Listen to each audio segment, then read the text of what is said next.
Welcome to another Tuesday train with the 2MK team. Sorry I got taken off guard because OnRabbit probably forgot to change character.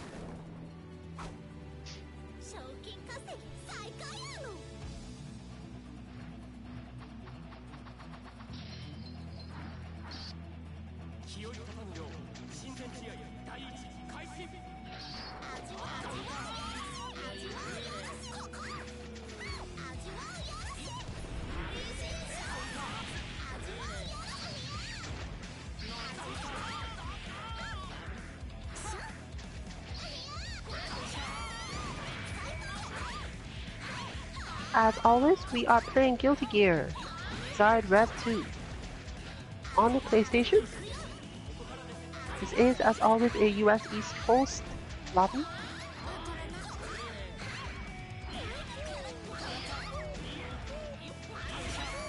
can find the room ID in our tweet at 2_MK_FGC and presumably in the stream title as well, so we know I messed up anything. And the password is, as always, 2_MK and should also be in the same title.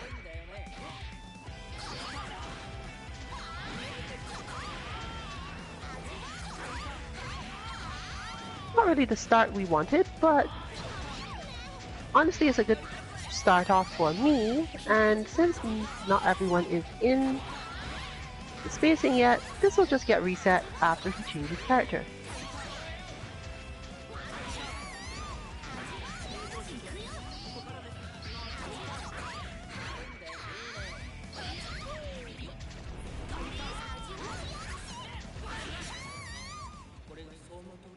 Today I am trying to use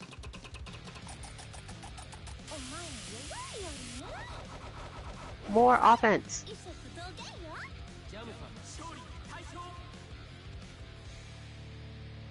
And as a result, I can let the team in general know that if I'm going up against them, they can presume that I will never stop going in. This is not my usual style of jam, but there are some explanations for this.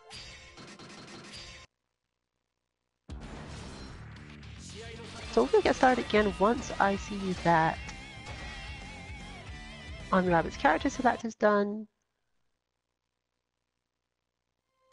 And there we go.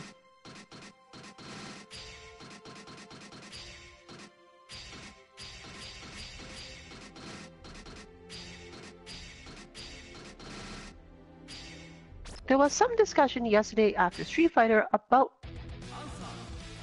some more nuances of the way I play the game and the characters I play. This was in Street Fighter, but it still applies here. I play characters whose ability set revolves around being able to set you up to give the impression that you can take your turn. Break that expectation by moving out of the way and hit you again.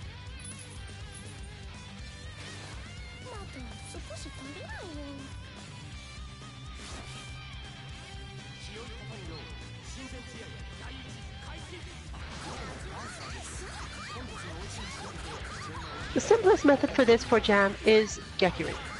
Gekirin is basically, as we mentioned on some other streams, I refuse to play footsies with you. It's not all that hard a move to defend against if you're expecting it, and in this case I should have to basically always be expecting it. But that's not going to make it easy to do if your mindset is wrong.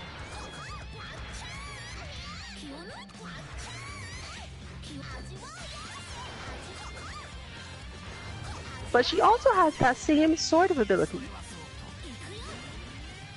because of the way she can cancel out of certain other moves. While you may see often that I just do random forms of that, and it would seem, well, why would you do that? That move is clearly unsafe. I can do that.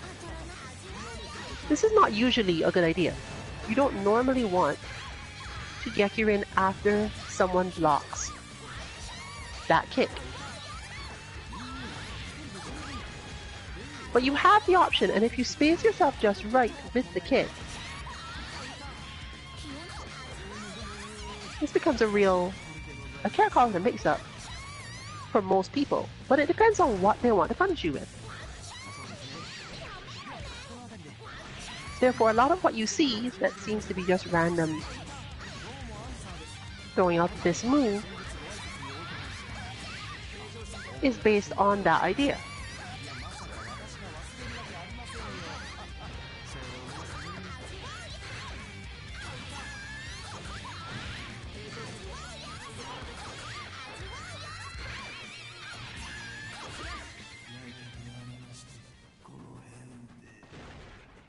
This is Jam's basic design.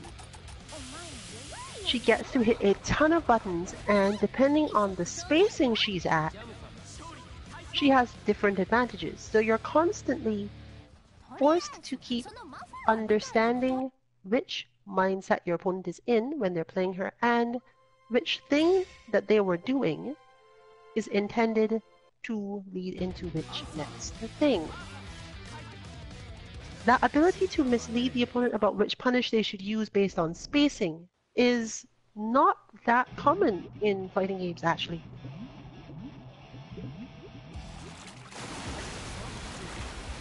And I say this as a person who does it a lot. It's not that common. The characters that tend to have it might surprise you, though. Part of what gives this ability is usually having long, very specific normals that don't attack directly in front of them. Or if they do, they have a slightly different way of being executed, or some deceptiveness in their range, or something like that. Answer is actually a character who has at least a little bit of this ability. But to use it is much more difficult because he's not a character who can easily get the opponent to think it's their turn in the first place. It requires both halves. Answer just holds control for long periods of time. The opponent never really looks at a move Answer does and goes, okay, that's cool, it's my turn now. Because if Answer is playing correctly, he's oppressive, he's in charge. The opponent never actually thinks, okay, I got this. Time to go for this move. They think it for more risky things, but they'll often be right at that point because Answer is generally holding control, and the opponent violates their expectation with some other way to get themselves a hit at least. Answer is really relaxed character if you can hold control for very long periods and not stress yourself about it. He does have a few moves, as mentioned, that do the job of jams, but not a lot. And as a result, it's actually a little harder for you to get used to the idea of Answer's movement. Because there just comes a point where Answer's done, he has no more valid control, and probably should just backdash. Not wanting to do that can be a big flaw in certain people's playstyles. Rosarian has this problem to a point, but not that heavily.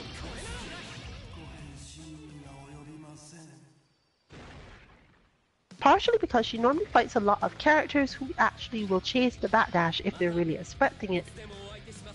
And yet, the button they use to do this will probably still beat whatever she does.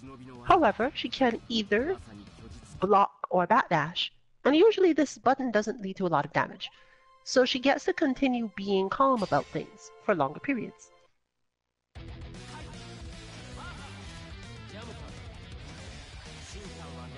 A lot of understanding how to play solid characters like this, who don't have a lot of range but have these sort of lockdown or trickery, is understanding when to block your opponent's next hit before trying to retreat, and when to retreat immediately. It's easy to get caught up in the feeling of, I should hit more buttons, because if I hit more buttons, at least if they didn't hit any buttons, I'm fine. And maybe they delayed a little too long, maybe I'll hit my stuff and it'll work. But the higher you get, the less true this is.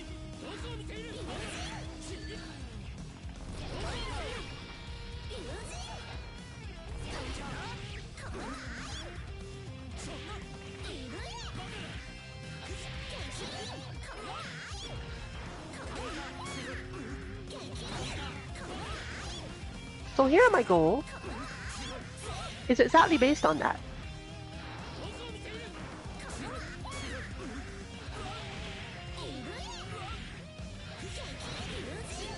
And I'm paying much more attention to it this week than I normally do.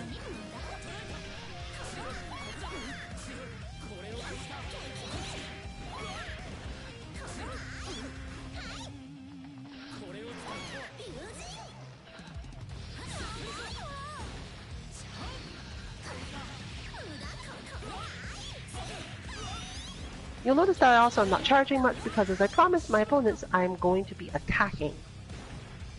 So I don't want to give OmniRabbit a whole bunch of things he has to worry about. And he does sort of need the practice against this, though he does have other strong jam, stronger than me for sure, to practice against, who really do basically never stop going in. But they have a whole bunch more setups. So it's kind of like leveling up too high.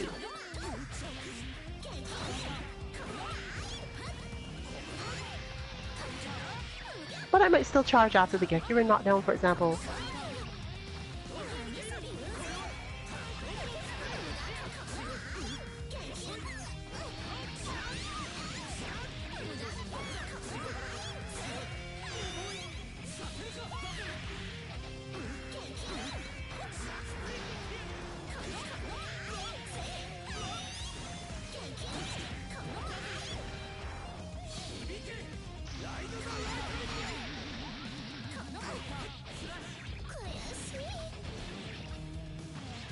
I was gonna see what Super Puffball did to that, but I failed the execution again. I think it works though.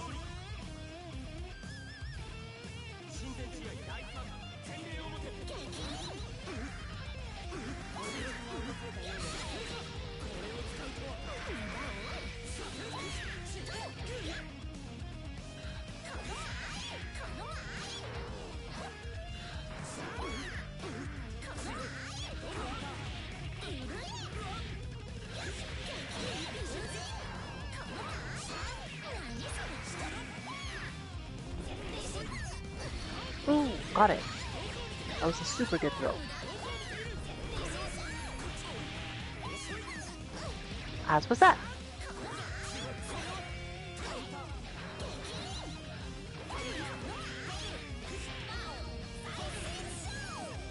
Reset.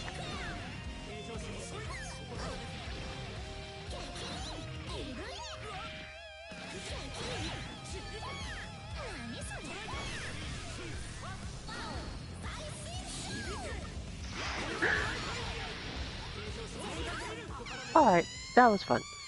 I need to delay that a little longer.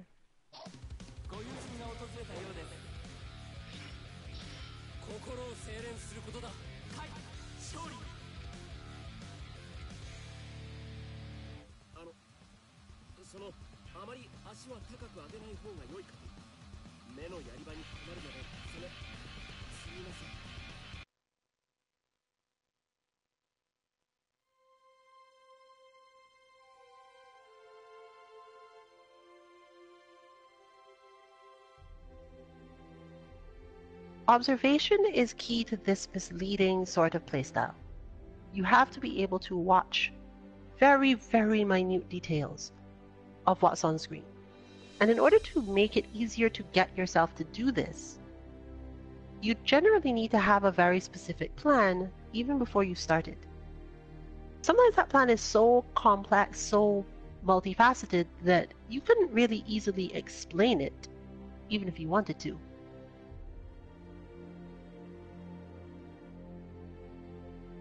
And therefore, it can sometimes feel like it's not a plan at all until you've gotten used to the idea of being in a fighting game or something, some equivalent of martial arts, where basically you really are moving that fast and everything is happening that fast.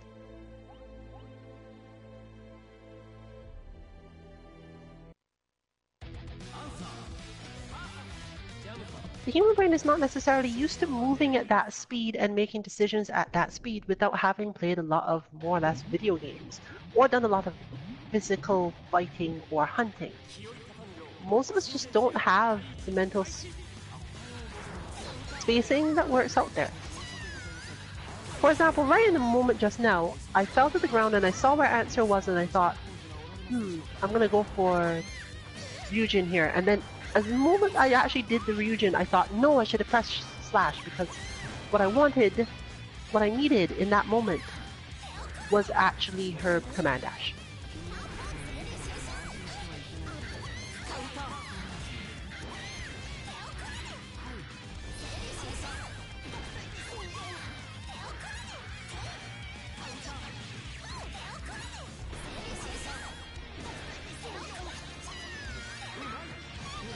Oh right, that does cross up stuff.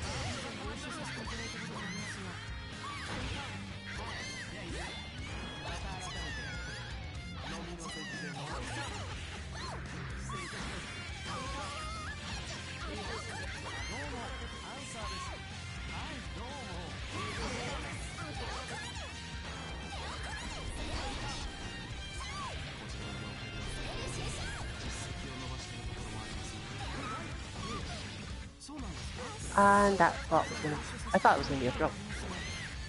And that's precisely the sort of thing I'm thinking about. You're making all of that sort of decision super fast.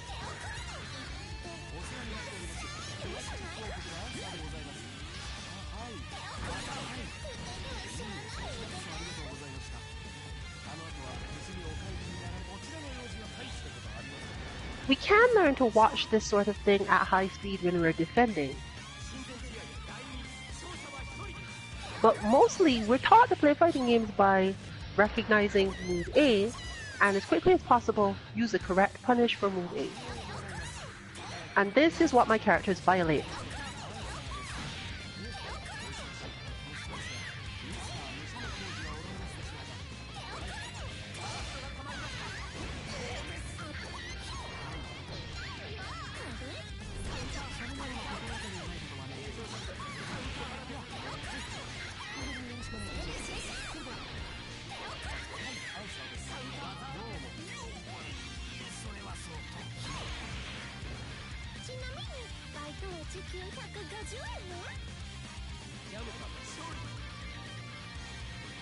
When a person has learned all of the correct punishes for Jam's full strings, they're in much more danger than they were a moment before.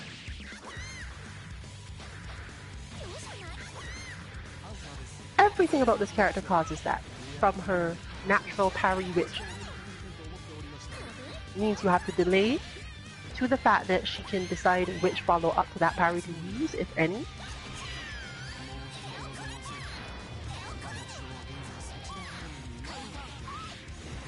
To simple stuff like that, where you're doing the right thing, but her spacing is off.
I have not played full speed Jam in a really long time.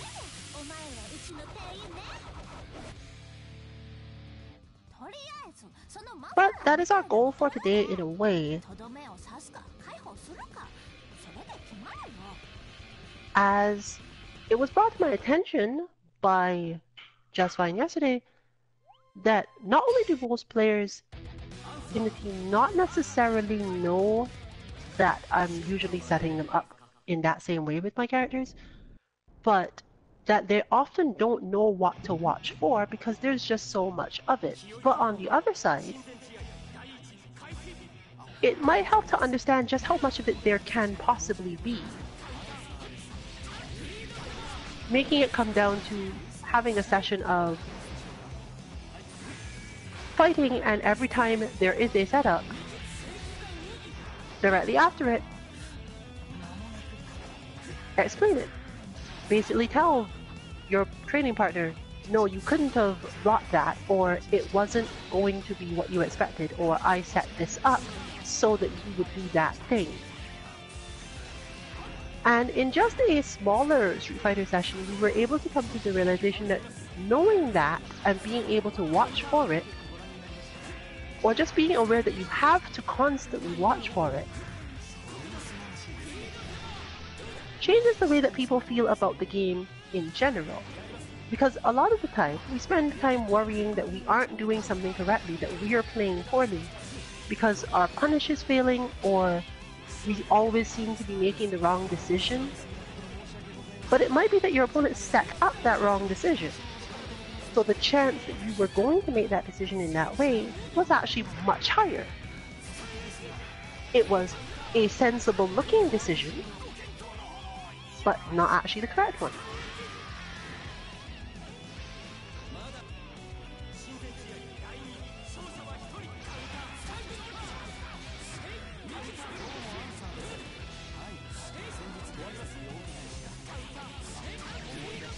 Now, we're all used to learning this relative to frame data. It's this character is this plus, and therefore the thing that follows might matter. But you can do this for moves that are disadvantaged on block as well. And in fact, it is important to be able to do it for neutral and disadvantaged moves in particular ways. Because it does not matter if you are -3 if your opponent is not close enough to hit you with their 3-frame attack. You might argue, well, that's fine, they'll just check you with their 7-frame attack. You can't reach them anyway, right?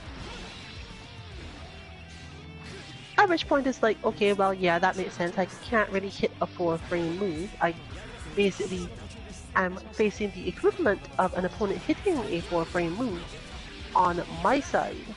But sometimes that means that you get to jump out of it, or backdash, or Gekirin. There are moves that move their hurt box out of the way of that 7-frame move by that 4th frame. And that move might be super easy to punish, never a good idea to do in neutral, doesn't necessarily even reach naturally, but you go for it because you know my opponent's going to hit that 7-frame. They think they can hurt me. So I'm just going to use this and get around it and hurt them. Obviously, it relies on having moves like that, which is not necessarily, as I said, that common. But understanding that it's happening can be really important too.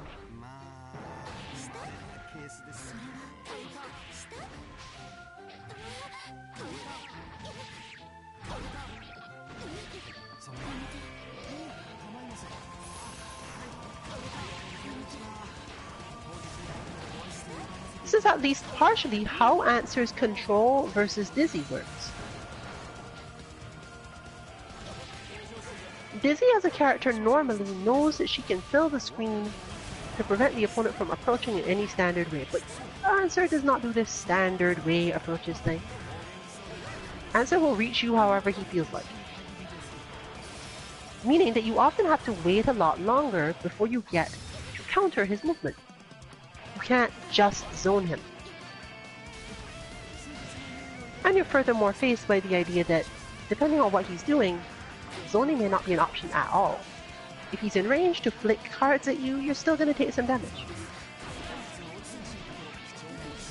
She's also not the quickest moving character. Most characters in this game don't have the fastest back walk speed, but Dizzy has relatively poor back walk speed and relatively slower buttons to cover the space she's retreating.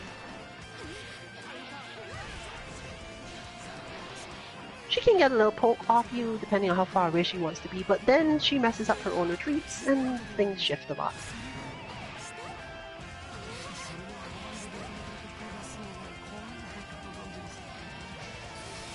So she is the one that ends up at a somewhat disadvantage. Answer can more or less dodge his way through her stuff once he puts up enough purges, and her methods of preventing him from doing this are a lot slower than most other characters.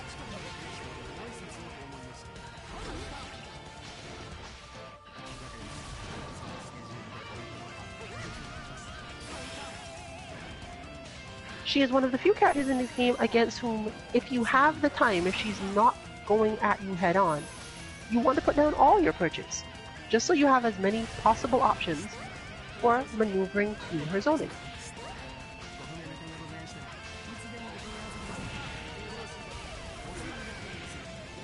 Dizzy must therefore constantly refactor where the opponent is, and she has to defend a lot more with actual blocking than she's used to as a character. Or at least used to with the opponent in a position where you might otherwise be able to zone them. But let's look at some contrast here. Jam can't do that.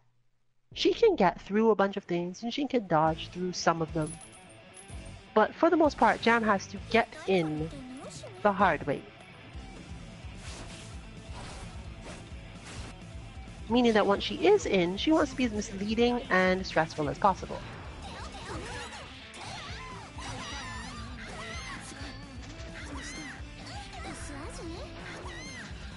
Since Dizzy is one of those characters who can, in fact, deal with Jam's ranges as well,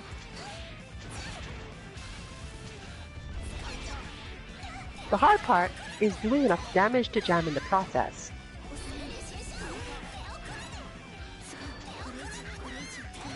Not because Dizzy has general problems doing damage, but rather that the awareness to do the correct starter to do big damage is the stressor. You can hit Jam all you want.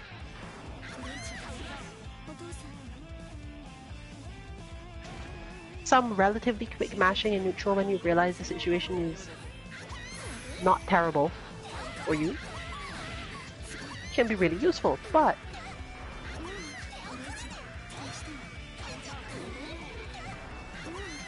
you have to be really ready to convert off a ton of things.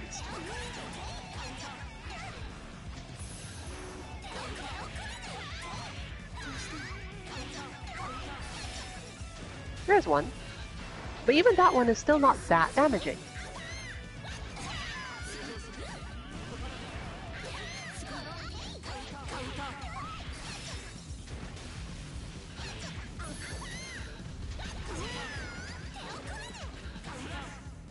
And of course, Jam has tools for this purpose. It just requires that she actually pause to charge a card.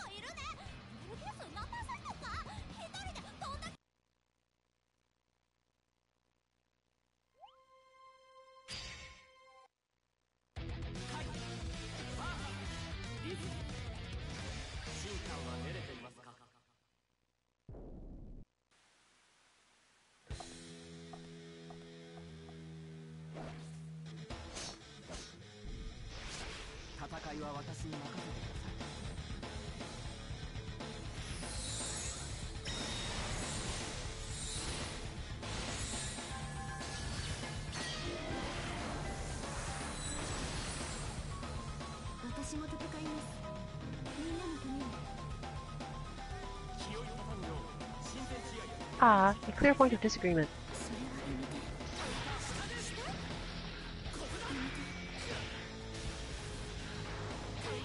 Dizzy doesn't have to worry as much about Kai because Kai's aim is generally not to stick to her as much, and when he does mess up an attack, he's not as misleading, meaning that she can get bigger punishes.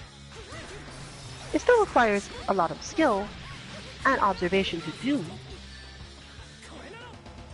but for the most part, she's not as worried about the situation in that specific space.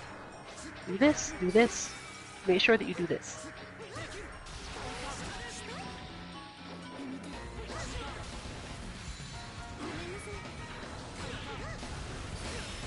However, Kai is no slouch. He has enough speed to get through this sort of thing if he really needs to.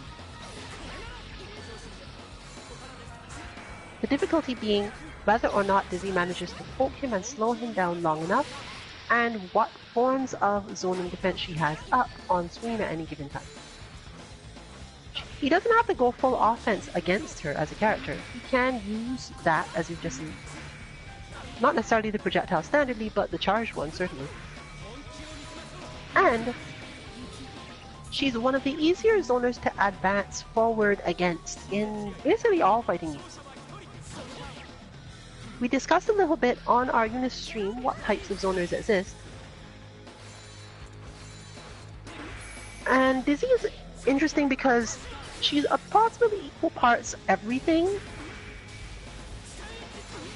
And therefore, you have to master zoning to play her well. But she also gets a lot of setups as a result. They gave her just enough of each thing to make her dangerous at basically any range.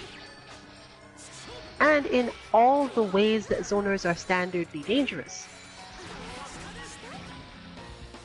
But if you can run the gauntlet, she doesn't have enough oppression to make it so you can't do anything. She doesn't have enough space control to ensure that every approach has the potential to be wrong.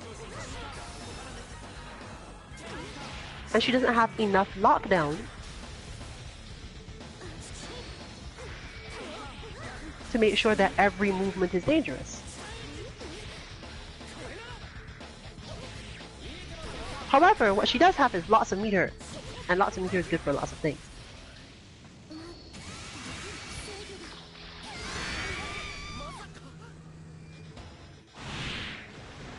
This is by far the most simplistic and effective way to play Dizzy at the mid-levels.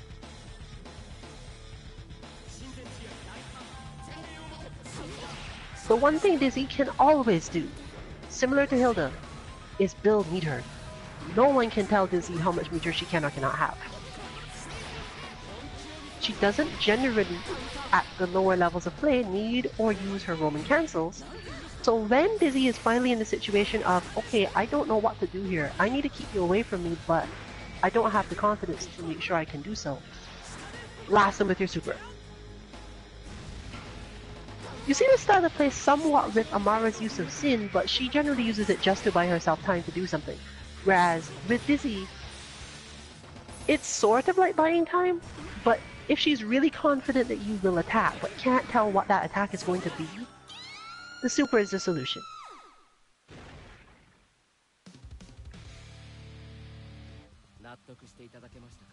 Area denial level attacks. Not that common, honestly.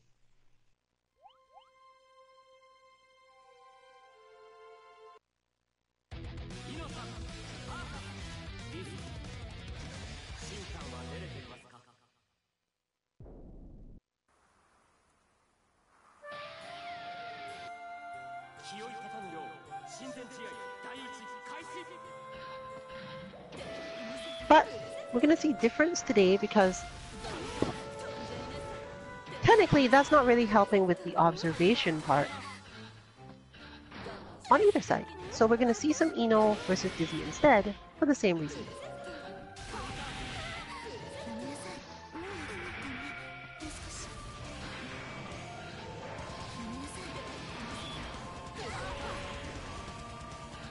Ino's space control is just as reliant on that observational ability.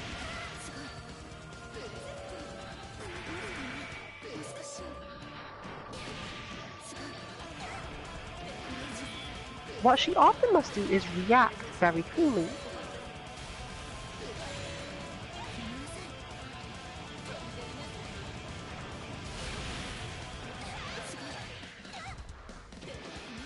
And think less about what the opponent is doing and more about what she intends to do about it. Now this seems a little silly because you think, well, obviously you need to understand what the opponent is doing before you can make any plans as to what to do. But this isn't completely true in the way you'd expect.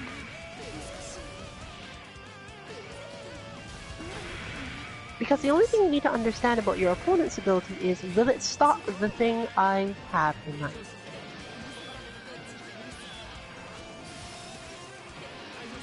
If your intention is to get to the other side of the screen,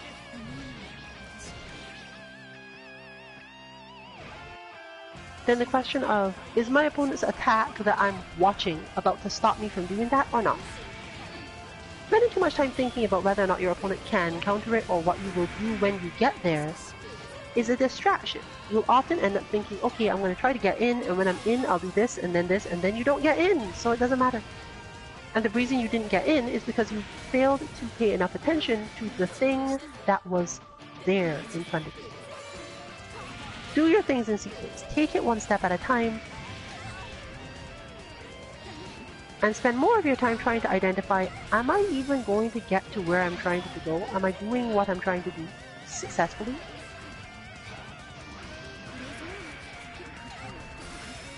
This is actually a principle you use in zoning quite a lot.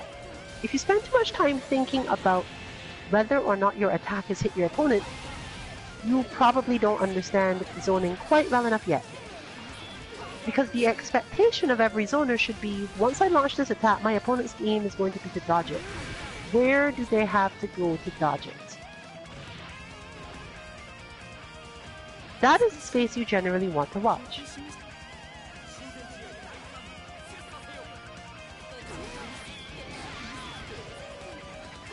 It even applies before you've actually thrown your projectile or whatever. If you think, I want to attack here, but I'm not quite in the right position yet, or I'm not sure my opponent is approaching me just yet. My intention is to attack here though, that's the feeling I have. You're physically primed to do that motion, but if your opponent does happen to get past you, there may still be a chance that you could react with something else. There might not be in a perfect enough situation that if they get through, that's it. And if that's the case, spending too much time focused on where they probably were, or hoping that you hit them, or trying to figure out the next plan in case you hit them, just raises the chance that you're actually going to take the damage.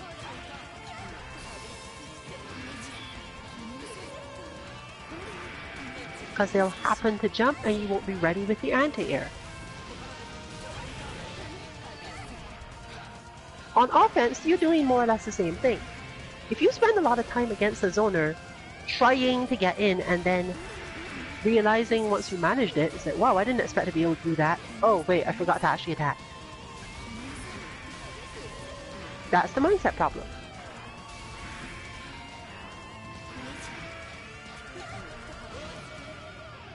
This is usually a sign that you're thinking way too much. Once you're in, just rely on your muscle memory. Rely on your spacing memory. Hit something.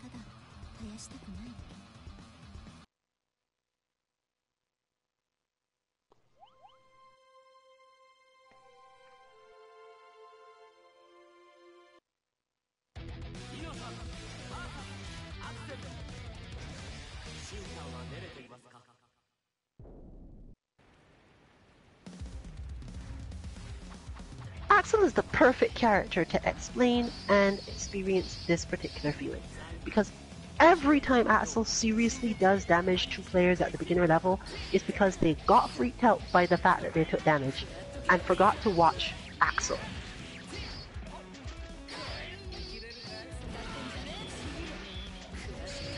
This match can end up feeling really binary, but it really isn't.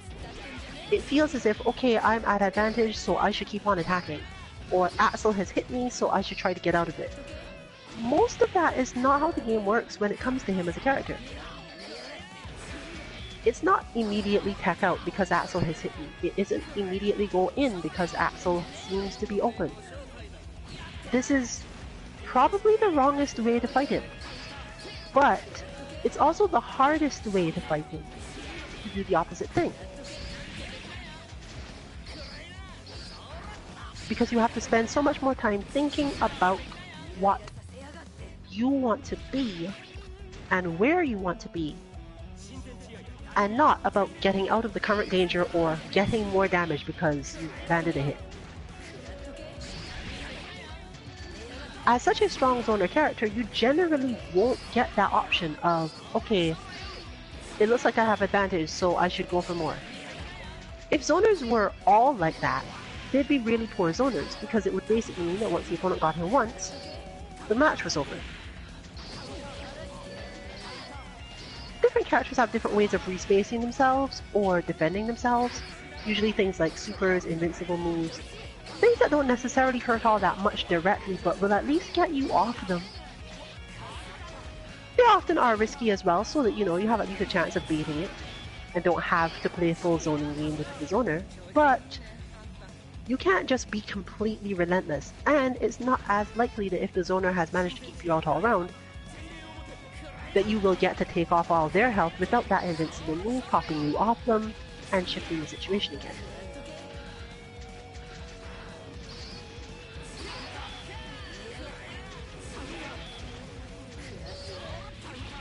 So, one of the main things that, for example, Kansas Dynasty has to think about here is, once she does hit Axel with the Rift, and he's just grounded and there's no more to it, where does she want to be then? What does she want to do then? Because it is a certain amount of time. You'd think, well, okay, I'll just throw out Note, but there's no specific reason to do that. It doesn't benefit her directly to do that. And direct pressure doesn't either. So you end up thinking, well, it looks like I should be attacking, but in the end, is that really what you want?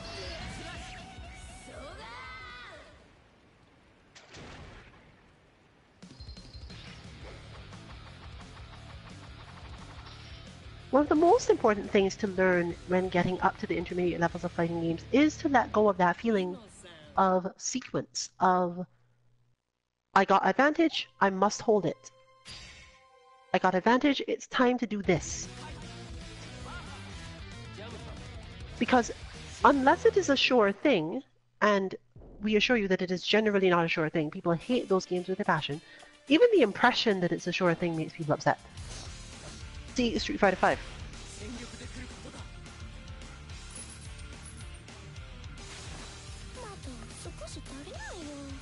So, you have to decide, well, if this isn't a sure thing, what is the advantage I'm getting here? Is it bigger than an advantage I could get by just spacing myself perfectly and not attacking?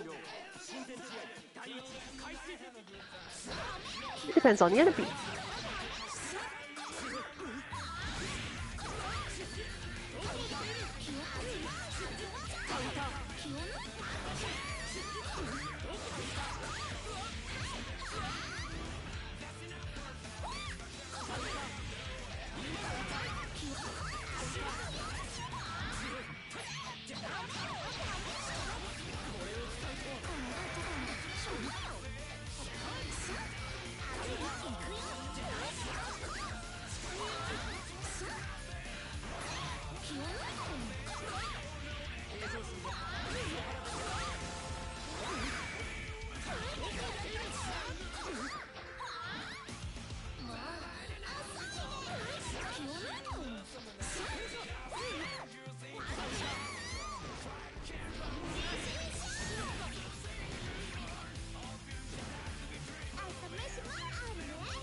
For example, that knockdown was a setup that was precisely spaced so that Jam would go past Kai a certain distance and be confusing in terms of what move was coming back. Why? Because I only needed to land one more hit.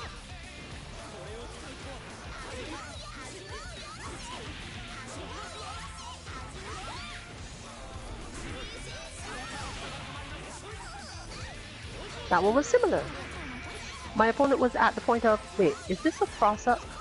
I'm in the corner, it's not usually supposed to be a cross-up.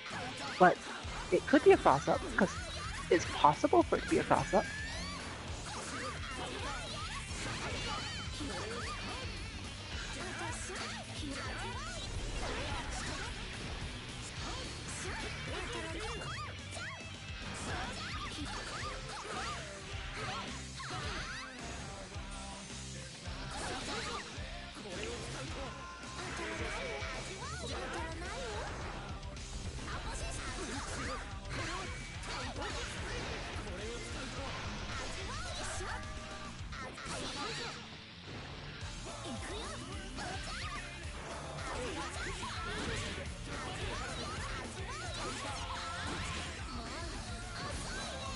Oh, I missed.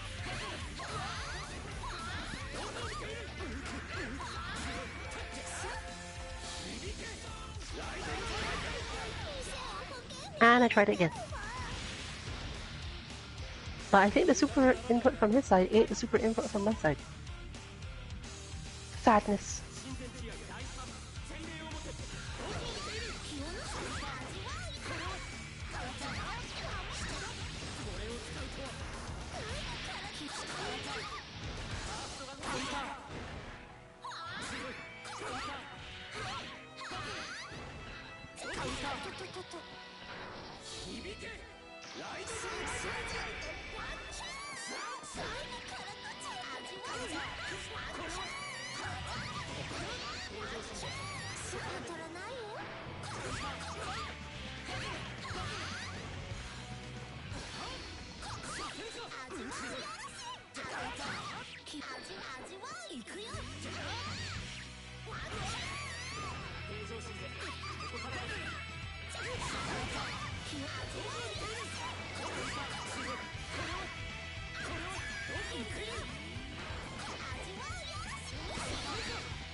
Fine.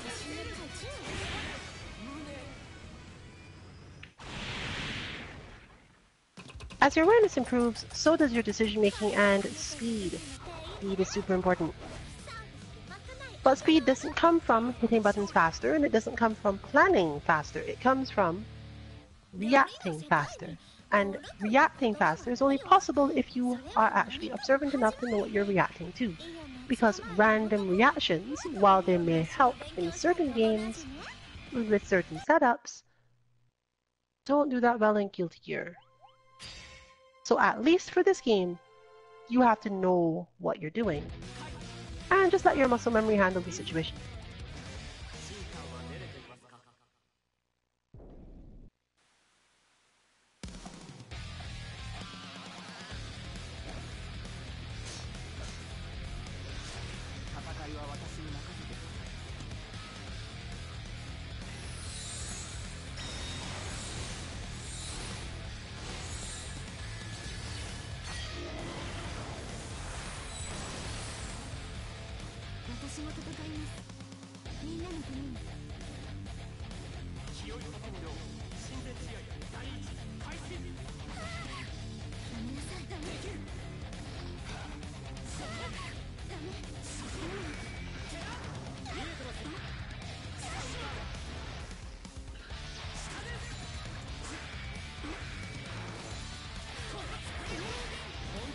For example, it might be easy to say, well, Omnirabbit often misses the anti-air against Jam, but that may be more so because there's a specific setup in movement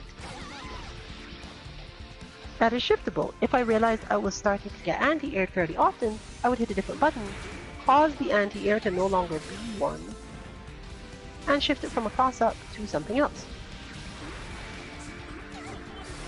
Part of this is why Kai actually uses Vapor Thrust in a lot of situations, where his normal anti-airs would work, because cross-ups are one of the hardest things to deal with in the game. However, they're also relatively telegraphed and can just be Vapor Thrusted almost all of the time. But as demonstrated, Jam has ways around that too.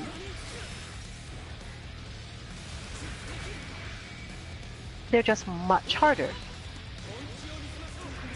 So, in the end, Kai has to learn different things, Omnirabbit has to learn different things, and decide, I'm going for the Vapor Thrust this time because I think it will hit, and I may get baited because that's just how Jam works. Busy as well. But just going for the standard anti-air won't necessarily save me because the character is not built to always fail in those situations. She's been given a bunch of specific tricky cross-ups for the purposes of you being able to cross people up. If it was easily countered, without even the defensive character having to use his main defensive tool, then it wouldn't be very good.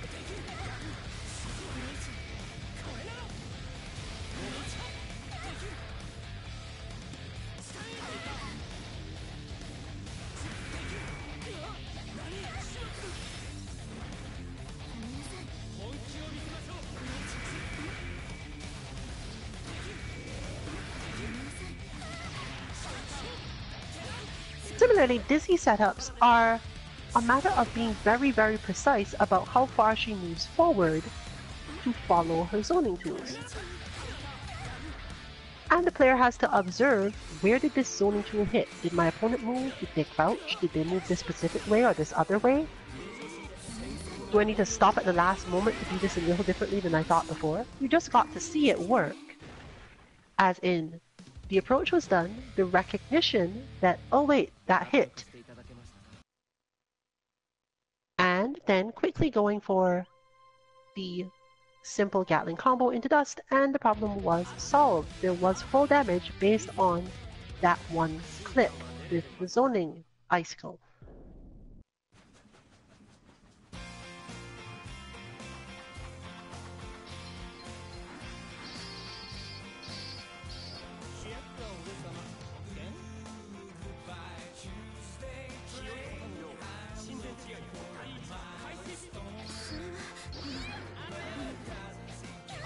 Even between two zoners, this is important. Especially since Dizzy can only do certain of her zoning from the air, effectively, with any expectation that it will actually hit or hurt Axel.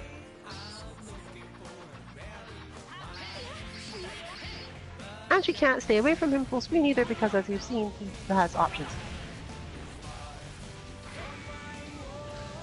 But this is what we referred to before.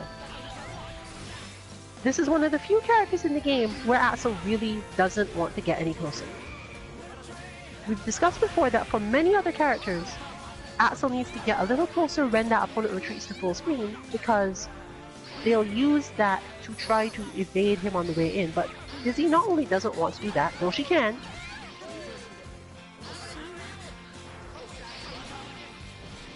the attacks she uses from most positions don't really threaten Axel that much.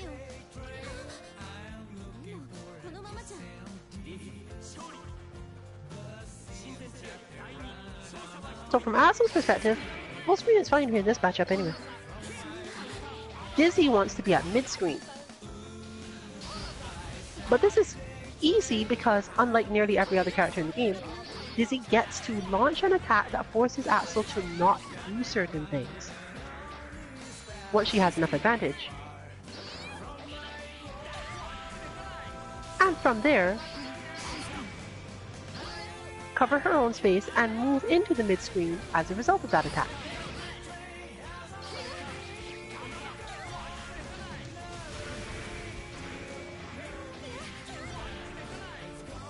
You can easily see how for Axel, whose moves are stronger when they're slower,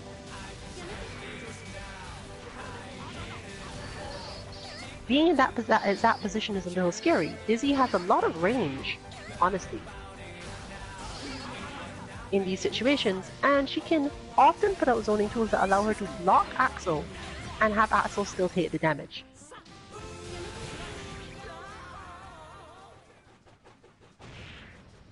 So Axel can afford to wait with the expectation that Dizzy will continually try to get to mid-screen and he can try to stop her. Or she may go right through the zoning, like basically every other character in the game, once she's at that space, but possibly do less damage. So, a lot of the decision is made based on how close Axel is to the corner. Once at mid-screen, Axel's best off going for something risky because getting Dizzy knocked down, and therefore getting that advantage, is probably the highest priority for him at that point.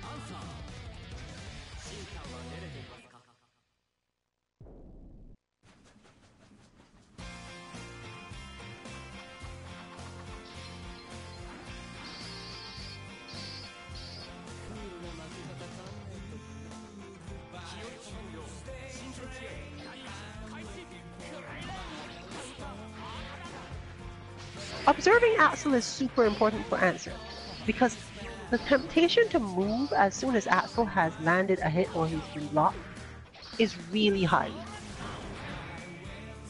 And it's almost universally bad. All of Answer's tools, all of Answer's advantages are lost through this.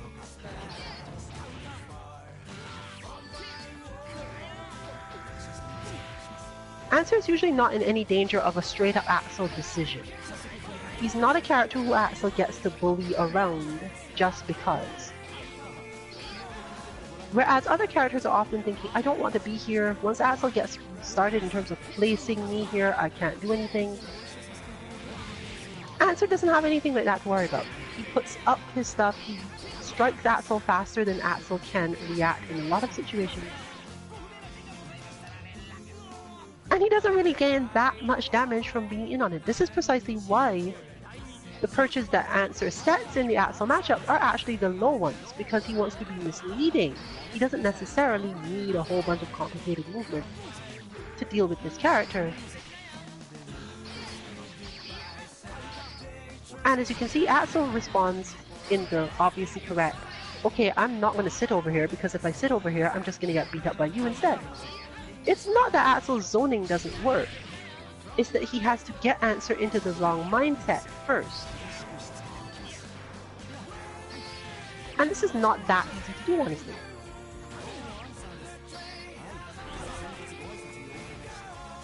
As you can see, Answer has just about as much control on Axel's approaching him as the reverse.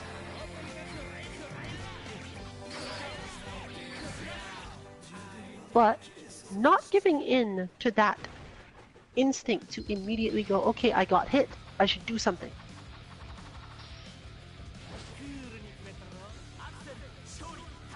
Can be really rough, because the obvious feeling is, I can't just sit here, he'll keep on doing moves. But one, this is not generally true. And two, if you think about how Axel works as a zoner,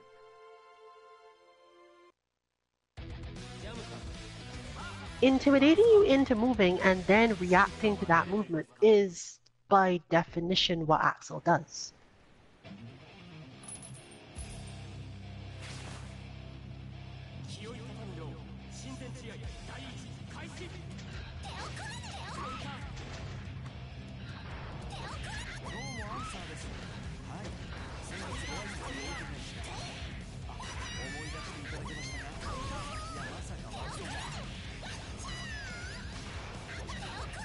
But let's talk about space control between these two.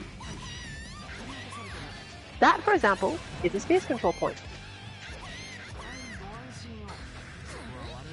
Whether or not Jam goes for the parry or specific things is related, at least a little bit, to how far away Answer is at the time of the second hit of that combo. This is true for all characters, but with Answer and with Kanzuki Dynasty in particular, this is particularly true.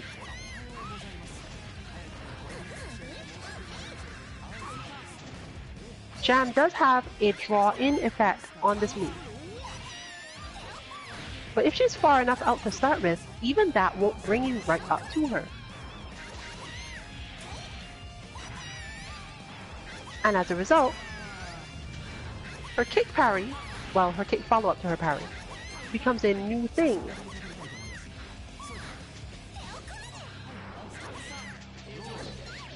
But we are seeing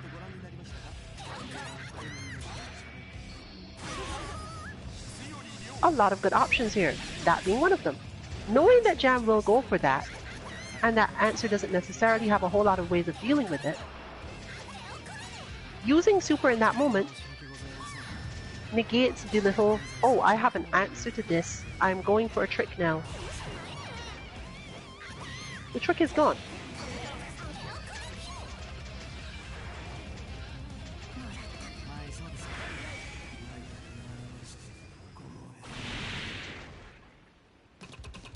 And these little pieces of awareness can drastically shift around what experience you end up having.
Similarly, Onrap is really familiar with the space control required for this match. You can see it even in that. Rather than going for full pressure, that entire thing is just a setup to make the opponent move in a particular way, and he's aiming to get to exactly the range where you can get away with certain things.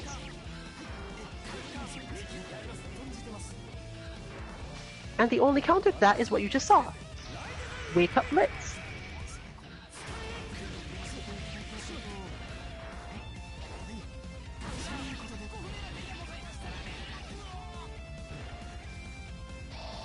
But even the Wake Up Blitz is reliant on being at a certain space. If you were not toward the corner by that move, the Wake Up Blitz doesn't work, so it only works mid-screen. And therefore you have to be even more slightly aware of something.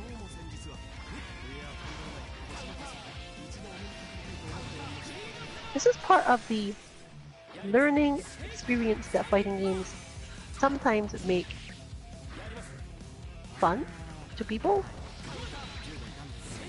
Not everyone finds it fun. Some people would prefer to have the solutions to the problem and spend their time executing them. And then other people like to be able to spend a lot of time solving problems, but if you fail to solve the problem, there's a lot of losing involved in there. It used to be worse before games had actual training mode, and it was mostly you standing around getting beat up by someone in the arcade. And of course, sadly, not standing around for very long because you were getting beat by the person in the arcade.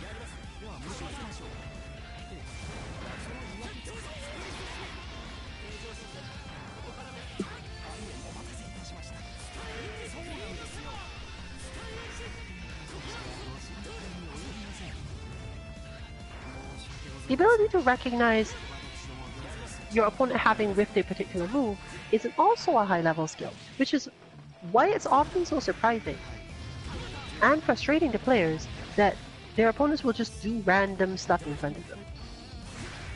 But that random stuff is relying on the fact that the opponent knows you're not expecting that right now. And therefore, you're not going to punish this because by the time you've recognized I've done it, I'll be safe again. As you get higher and higher, this becomes more and more difficult to actually achieve, as the opponent will tend to be ready for it. But there's always, or almost always, something you can do that's just a little bit too random for even high-level players. The problem being that it could be too random to be a good idea, too.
So as you can see here, obviously Axel wants to be a little closer so he actually has enough control.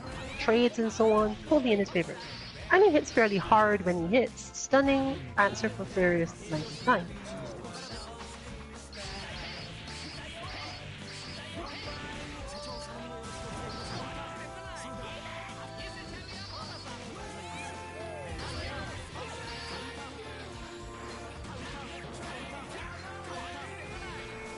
Lancer has a lot of options if he blocks. He has so many methods of hitting buttons that reach Axel that Axel isn't expecting and that beat a lot of Axel's buttons. You can't necessarily do them on reaction, you do have to guess sometimes. But giving Axel the feeling that it's okay because you're just going to move every time you can makes it relatively easy for him to do this.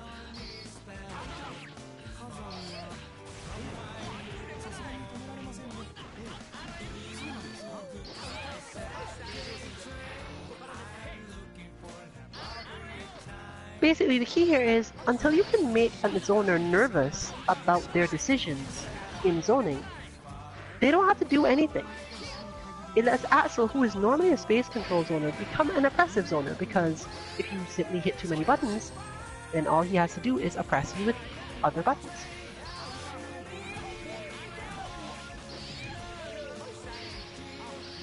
It helps, of course, that Axel actually has long-ish range mix-ups of that type, but you can jump out of most of Axel's lows, so it's not real, more or less.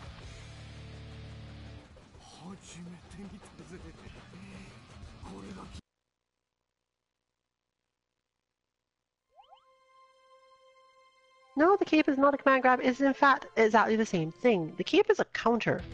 It's a counter for lows, I think, too. So you've reached the point of being predictable enough that your opponent can go, you're going to go for a low here, so I'll just do that.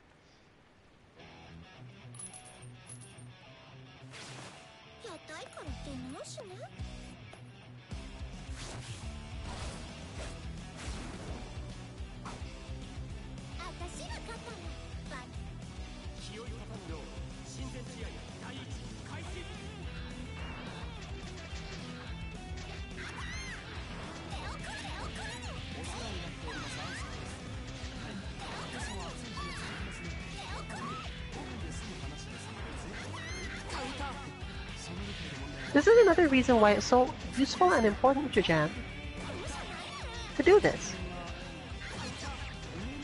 The cross-up situation, the distance she's at in that particular spacing is different.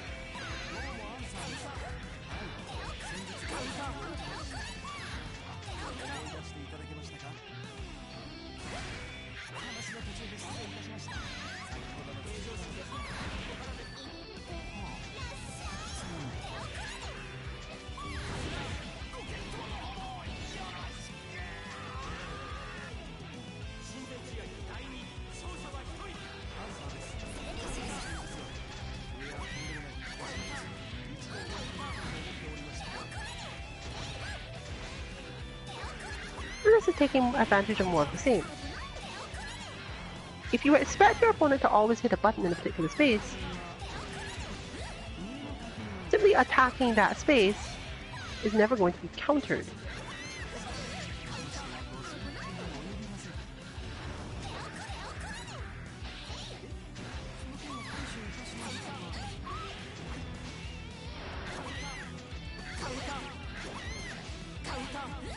And Jam is super good at that because Jam has really strong buttons for certain situations, presuming that she didn't have to go up against anyone else's in that moment. Similar to the priority system, she has a lot of strength in the reach of her harder normals, meaning that you really can just go through the entire match by hitting Jam's heavy slash one way or another.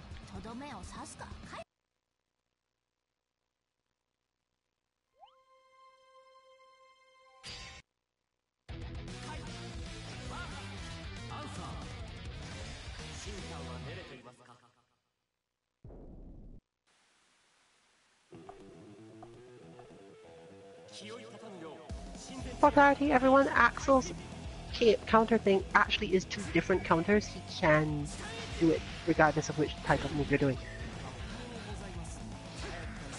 So I didn't mean to give anyone the impression that, oh, this is fine, I can beat this because it only beats lows. He has another version that beats other things.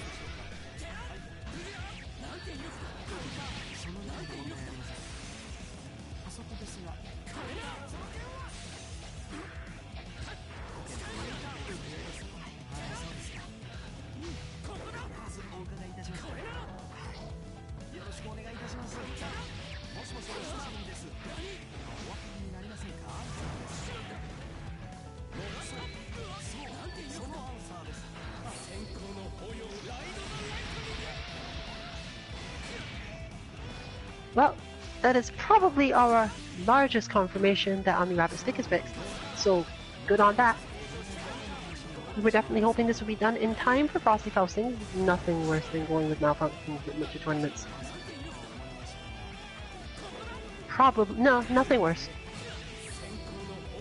Because no matter how badly you lose at a tournament, you could always learn something, but a malfunctioning stick can take away even your learning. And that's just terrible.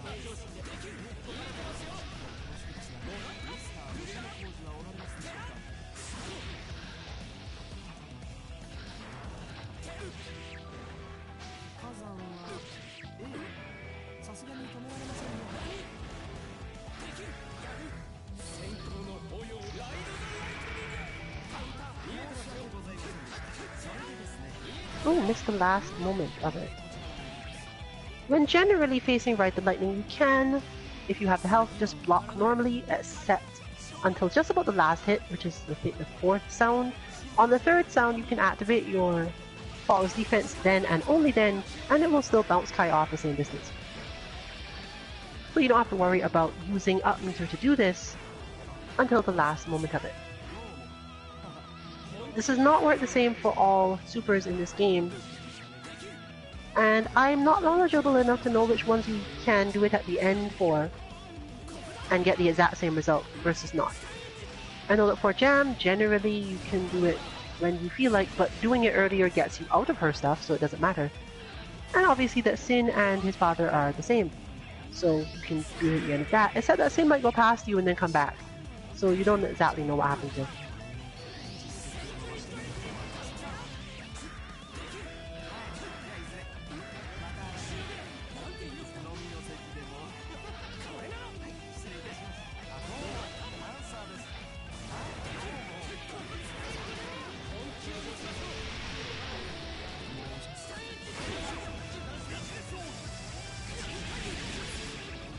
That was a lot of damage. With a surplus of damage.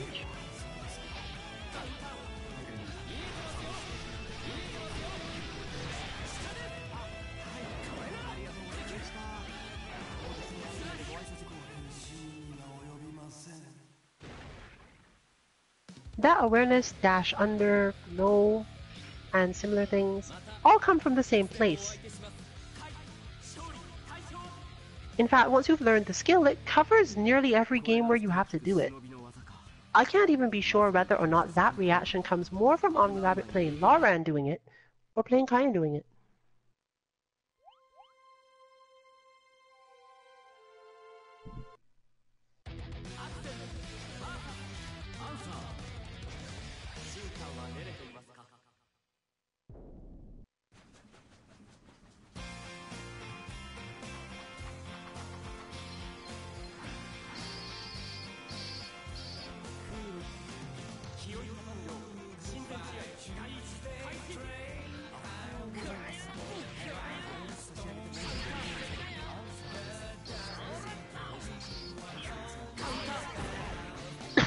The hard part of this is usually finding the exact space between the two feelings. You shouldn't attack immediately, but you have to be ready to attack when it is time.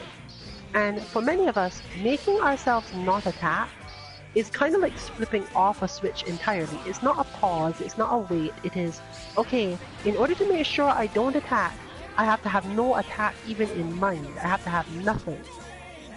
Which then slows us down because the blank mind is relying completely on muscle memory for whatever reaction to the opponent's actual attack comes. Against some characters this works really well, but the amount of control of space you have has a lot more to do with your muscle memory for footsie defense, anti-airs, and so on, than anything else in the matchup.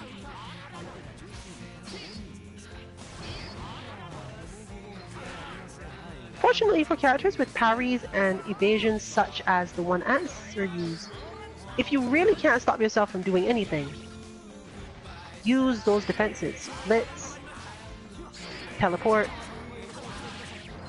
You have a lot of decent options there for just, I feel like I need to hit something, but I probably shouldn't attack.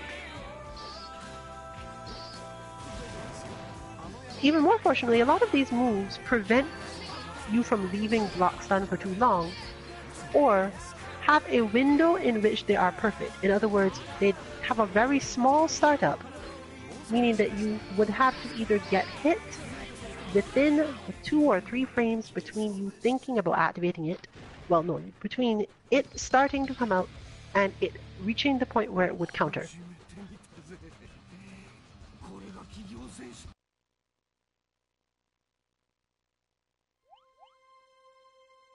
Of course, if you are wrong and your opponent takes no action at all, you often leave yourself fully open to their next big attack, which is how, for example, Ryu's parry in Street Fighter V is balanced. You can do this move and it has like 7 active frames, so you're just basically either they hit you within 2 frames or you're invincible for 7, meaning if they hit anything, you're going to parry it.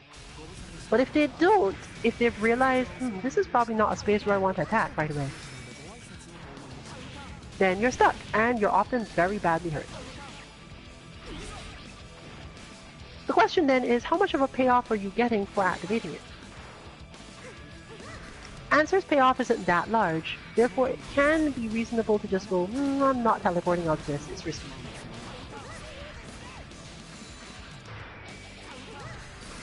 But that in itself might be part of what you need. If you've reached a point of saying, I'm not teleporting out of this, it seems too risky. One of two things has happened. Either you don't think your opponent is going to hit anything, in which case it's fine to do whatever else you want. Or if you think the risk is somehow that you would get hit before you landed the teleport, or parry, or whatever other counter, if you thought that they were going to catch you in those 2 or 3 frames, then certainly they'll catch you in however many startup frames your actual attack has. And therefore, the result would be you'd think, I should just block, I shouldn't hit anything. And therefore it's a reasonable good way to get yourself into the habit of just defending in situations, because it forces you to, at least for a moment, think about whether or not you really expect the opponent to attack, and if you do, why exactly you expect to get hurt by this attack. Since you have basically 3 situations. Either the teleport will solve your problem, best outcome. The teleport will not solve your problem because your opponent will not attack, then see that you teleported or went for the teleport counter and therefore then attack you. Which is fine because getting them into the habit of doing that is still a payoff. If you do it early enough in a round that your opponent is slowing down to see if you go for the counter, then you do have an opening maybe. Or at least enough of one to reposition yourself. And the third situation is obvious. Oh, I don't know whether or not I might get hit out of even the startup of this otherwise very quick defensive strategy. Better not hit any buttons either, because those would obviously do worse.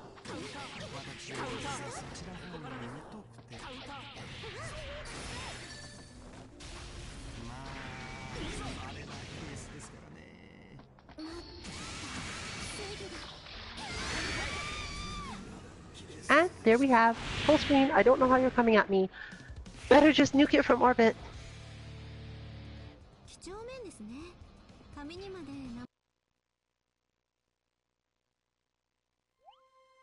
That's the wrong way to say it, but I bet she really could nuke it from orbit if she wanted to.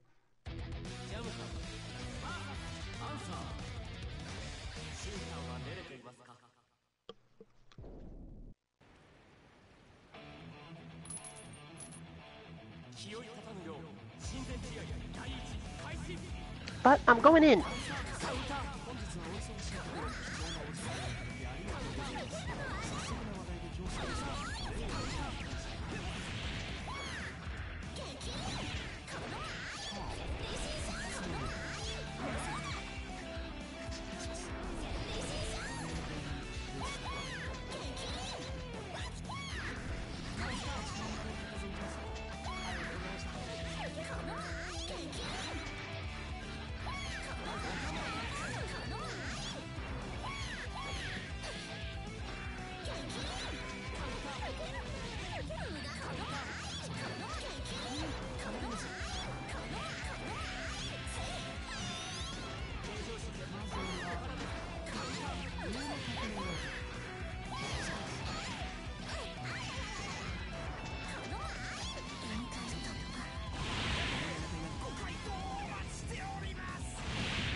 Which brings us back to talking about my characters again.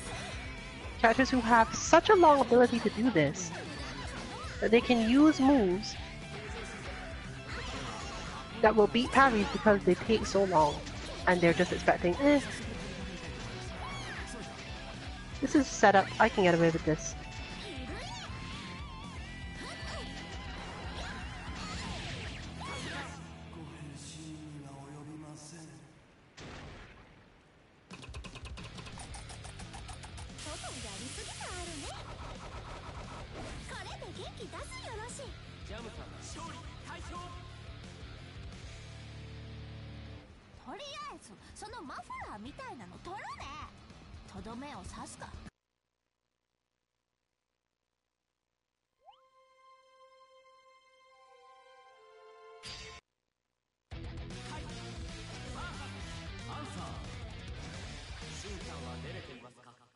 This also leads into priming yourself. Priming yourself is a matter of, I intend to do this thing.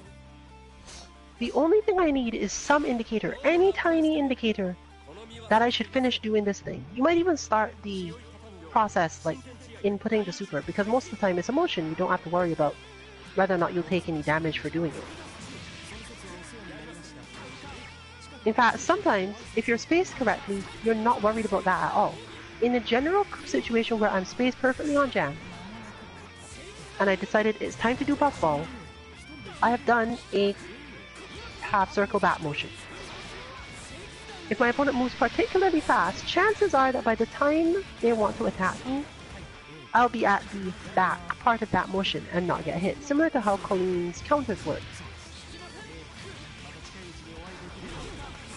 Once I've done that motion, the only thing required to confirm the super is forward and heavy flash.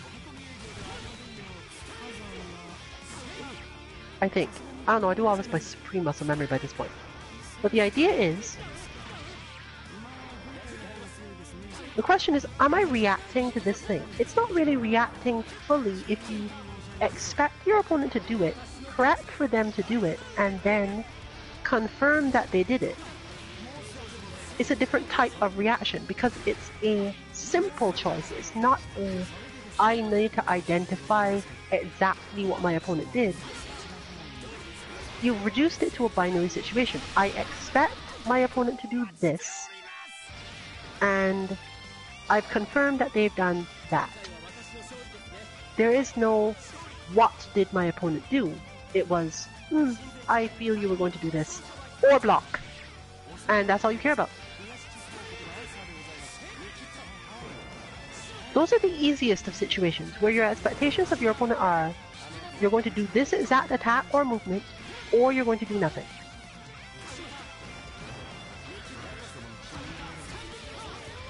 And it's those moments where you get weird execution mistakes and miswires, when the opponent has somehow managed to trick you into thinking, I did the thing, but didn't really do it.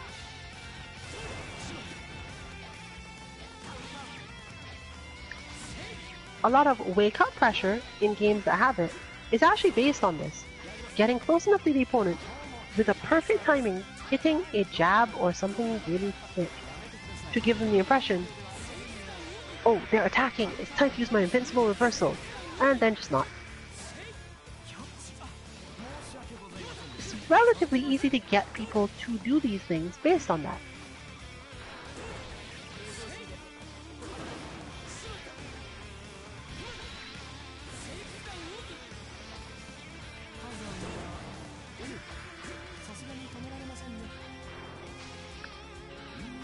This can be frustrating for quite a while at first. But you can learn it, and it is kind of fun to learn, because it does have direct payoffs in almost all situations.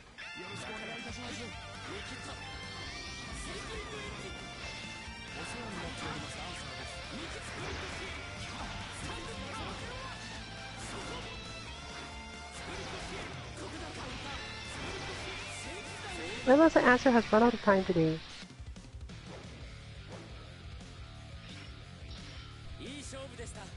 Probably in both senses of the word.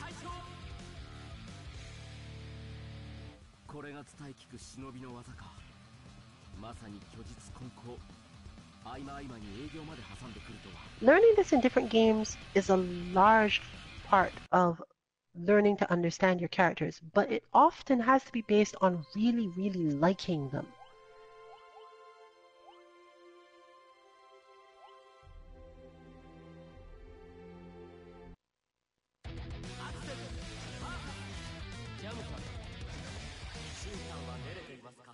Liking specific things about your characters, liking their moves, liking their options, liking their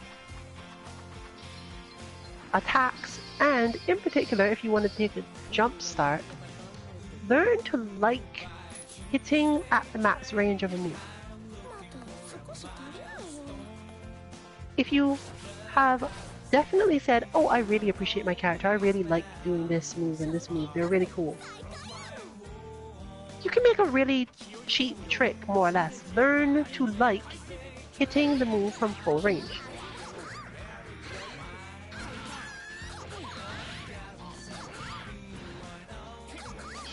Because that piece of information really helps you to both recognize and appreciate being able to do things like that.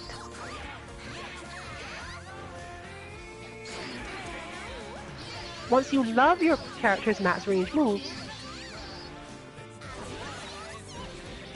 it's easier to get your mind to look for opportunities to feel that, to show off that, to feel rewarded by the fact that, yes, I hit this move at max range and confirmed into this awesome combo that either could only be done at max range or just generally is possible, but whatever.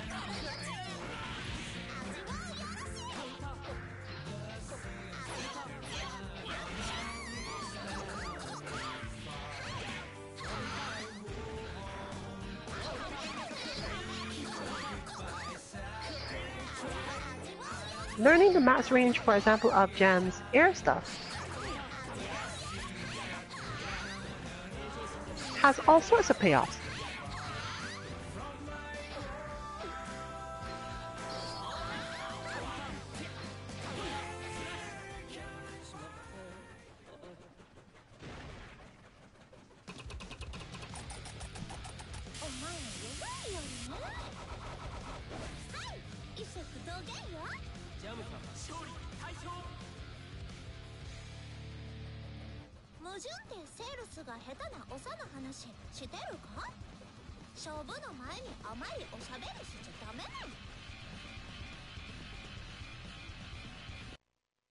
We should be fine so far. We have heard that PSN may be having some maintenance issues. It may cause issues with getting into the lounge for some people.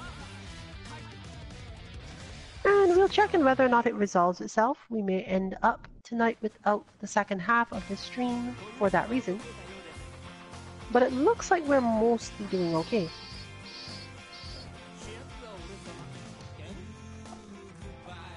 And the status report from PlayStation.com says everything's fine, so I guess it's probably just a minor thing that was clicked for a little bit.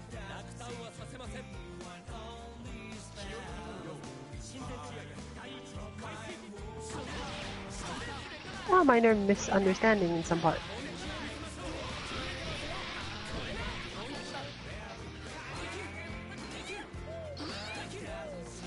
But back to the question. If you can learn to really like the idea of max range of whatever, your mind will get more and more used to and comfortable with seeking those situations. Even if you're blocked, just building up the idea rather than, oh, I really want to hit my opponent and do my big combos because that's what makes my character cool. You've probably already got that down. If you're heading out of the beginners into the intermediate level, probably you know most of your combos unless you're us and learn it backwards. So you can give yourself extra bonuses by going, ha, if I can hit this move from exactly this range, it looks really cool, I could get different things, or I know that I achieved something difficult. something rewarding but difficult. And you'll quickly find that in fighting games, being able to hit moves from their maximum range is just universally good on nearly every character that exists ever. Especially 2D games. 3D games, it is probably still almost as helpful, but they have a little bit more nuance in where you can move to and the problems that causes. Overall though, you definitely benefit from being able to do that sort of thing.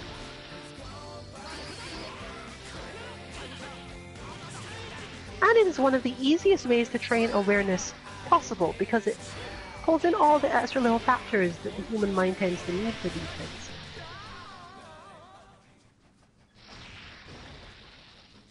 Some way to relate to a situation, some very relatively easy binary, yes, no, good, bad, mental system, and an extension from something you were already doing and understood.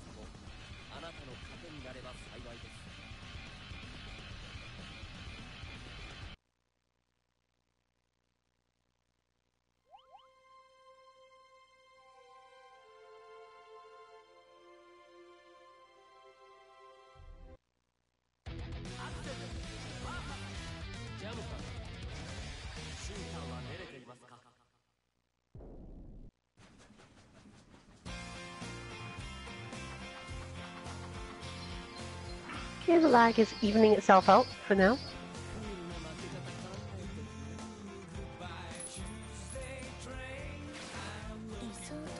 And dipping all the way down to 3 frames, which I don't believe for a moment, but hey.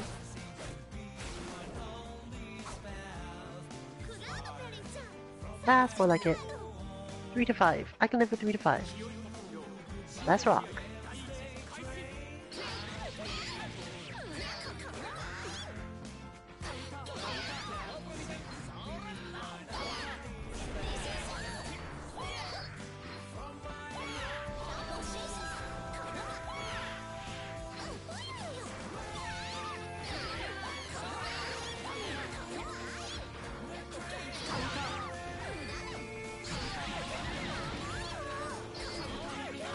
That, for example, is rewarding for Jam to manage to land the cross-up on the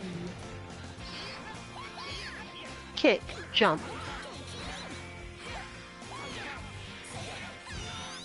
At the perfect timing and spacing, she actually ends up facing back the other way, which is not super useful for as many things as you think it is, but it does some stuff.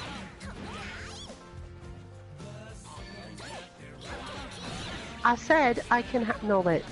I should clarify to whatever is listening to me that I meant I can handle 3 to 4, 5 frames with not rollback. In this case, it's more of slowdown, and part of the reason why people get complained about this is because it's actually harder to do.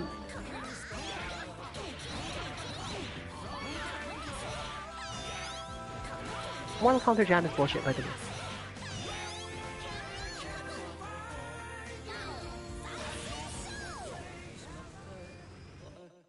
If you've ever wondered why high-level players hate that mechanic, that's why they hate that mechanic.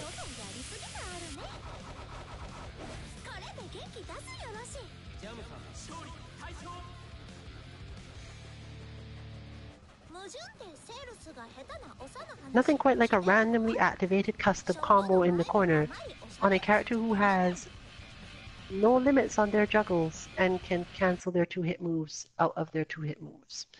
Yeah. You should watch Sato 1 do it, it's amazing.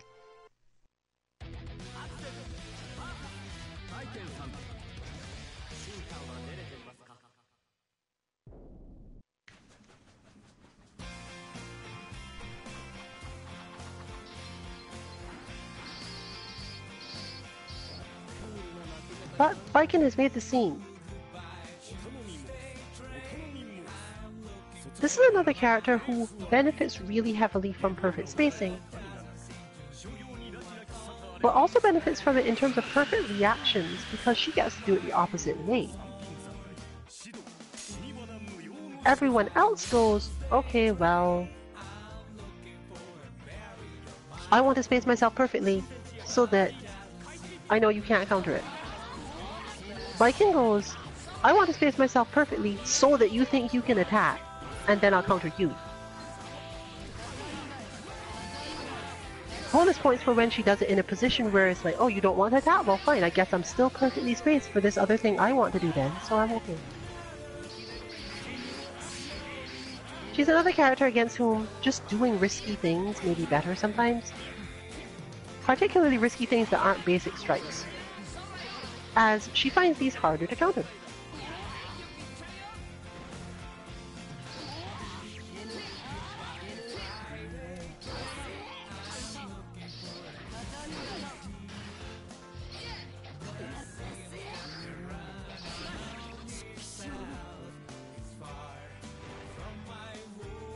Understanding your opponent's psychology is kind of important, but she's also such a generally good defensive character that if she can do it enough times, she'll just get a direct payoff from this. She will get to go, okay, I've seen that every time I hit at this range, you're getting tired of being poked into oblivion, even if you're blocking it, for example. Eventually you're going to want to hit some buttons, and then she will get to bully you for those buttons.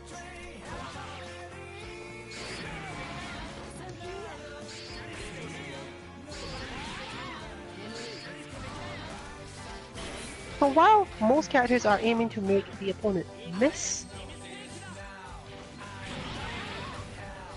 Viking can be played the opposite way altogether. I don't really care if you miss or not. In fact, the optimal situation for me is for you to think, I've definitely got the advantage here, and then Viking is able to go, nope, sorry. And directly resolve everything for herself.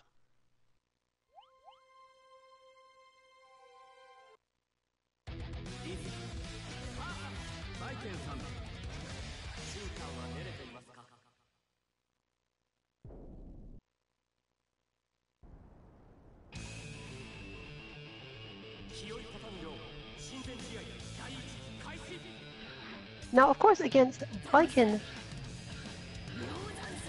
Dizzy has more options than most characters, as she can just launch attacks from more or less full screen with no option chance of much happening in terms of Viking countering them directly. But Viking can still do a lot of things here. It does involve a lot of super jumping, but as for characters that can maneuver through, Viking has two relatively large advantages. The first is that her air normals are good, so she doesn't have to get all that close to Dizzy to get anything started. And the second is that from certain ranges, she can counter even those things because she can parry attacks in midair. And the way that most of Dizzy's attacks work mean that until they're countered, she can't launch another one, forcing her to use more stuff that Viking could outmaneuver and removing the problem. So as you can see here demonstrated, there's a lot of moving in between Dizzy's attacks. And then the hard part becomes the fact that otherwise, Viking is generally a character who, once she gets her counter or her setup, you just have to take it. You don't have a way around this. The reason why Axel and Dizzy give her problems in that regard at the beginner levels is that if she does get started, but has to do it without ever landing the counter, it's a lot harder to push herself through and actually get serious damage that way. It's a difficult question. Should you do this in the strict sense of pushing yourself to parry and counter and get through everything? Because obviously the payoff is larger, but it's so much harder to do that you have to really consider if it's worth it. This is basically one of the few things that you could say outright has no real way to be decided other than the player's style.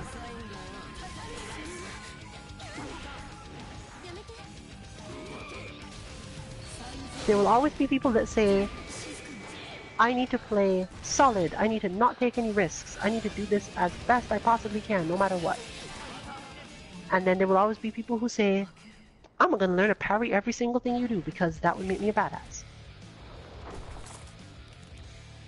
And the chances that either of these people is more or less likely to beat the other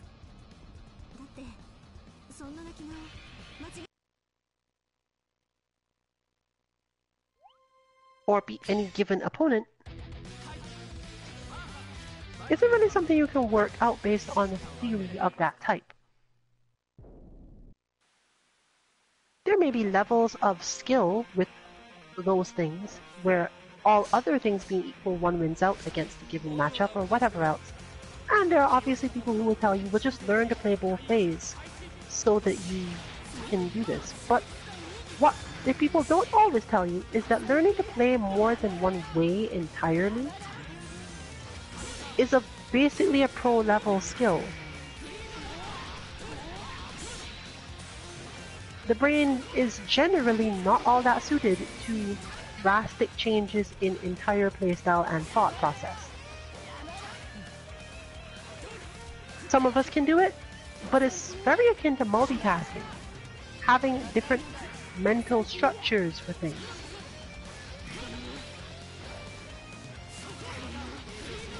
This is generally why when you've gotten up to the level of being an extremely powerful player, and the game is not one that you have a deeper understanding of the fundamentals than anyone else, when facing anyone with similar or equal fundamentals, you'll often find that the person just doesn't do well enough without playing their main character, whatever that main character is. Even if the matchup dictates, oh well, you should probably be fine here. The other person knows that, they're going to play the matchup as well as they can, and they know, at high levels anyway, the tendencies and weaknesses of the other player. If your tendencies and weaknesses are built into your character and you can work around them because of character A, but then switch to B because this matchup is better, now you've opened a different hole in your game plan and gameplay that might even be invisible to you, whereas your opponent might pick up on it, or depending on where they are, in terms of, you know, people being well known, being able to look you up online if they wanted to, and so on. They might be able to come into it with a strategy to prey on your weaknesses, and the only weakness that exists is actually the fact that you normally play another character and have a different tendency in this space, or this timing, or this knockdown situation.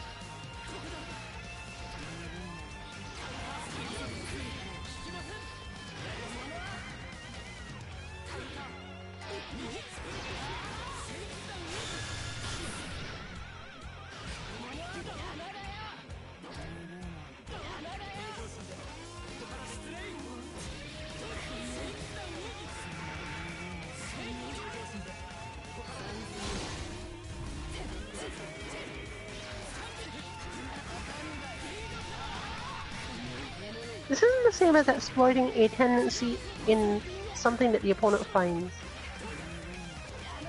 hard to prevent themselves from doing. In fact, it's exactly that, but from the other side. If you're unable to play character B because it's too hard to stop yourself from doing the same sort of thing you do when playing A, that's where this problem comes from in the first place.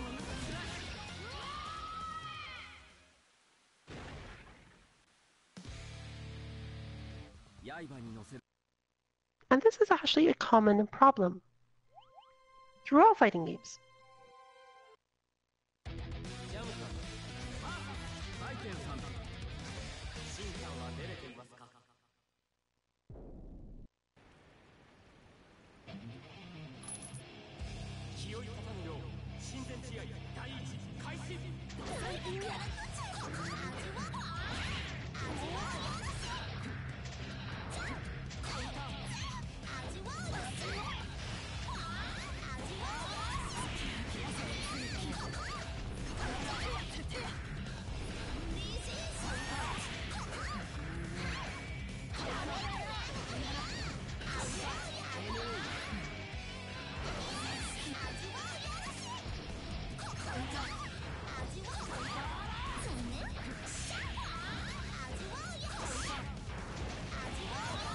For example, you see here that my intention here is I have to use different setups on Baiken altogether because she can counter out of so many things.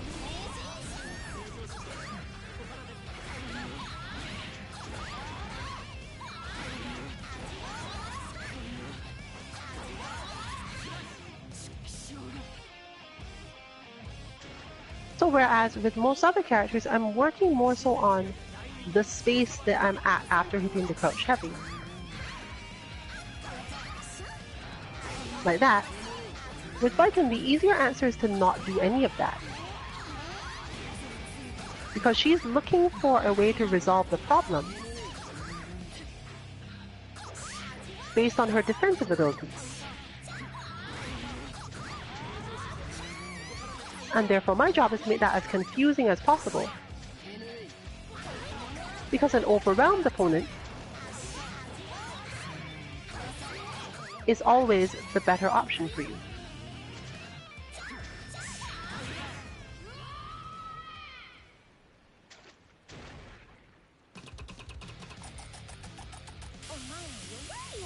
It's not a matter of, oh, I suck at defense, my defense fails, because it's almost impossible to learn every single tiny difference in timing. You don't know whether or not Jam had to land before going for that Gekirin. You don't know whether or not that Gekirin crosses up. You don't know what the startup of that Gekirin is, partially because you don't know if it was cancelled or not. All of these things get to the point of, I am in and you are overwhelmed. That is how my character functions.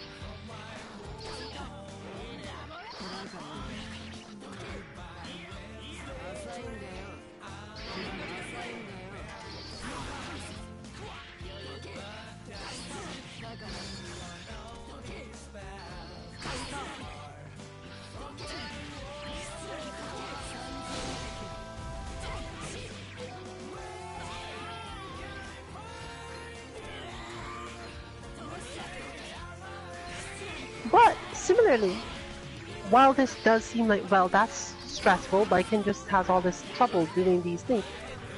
Again, it's not that common that characters can do this to her. Most people, if they are at X range, Baiken knows what is coming, or she can't really be punished for trying to deal with them that way.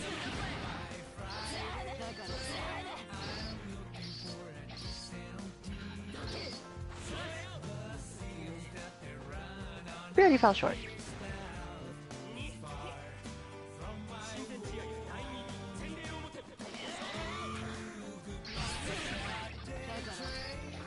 Aso, for example, has basically two methods to do this. And Baiken can counter them both. It's just that the counter is something completely different than what she normally does. She could give up that particular aspect of her game flow and game plan, or she could take the risk that at some point she will take big damage for doing it, but could also dish out big damage for trying.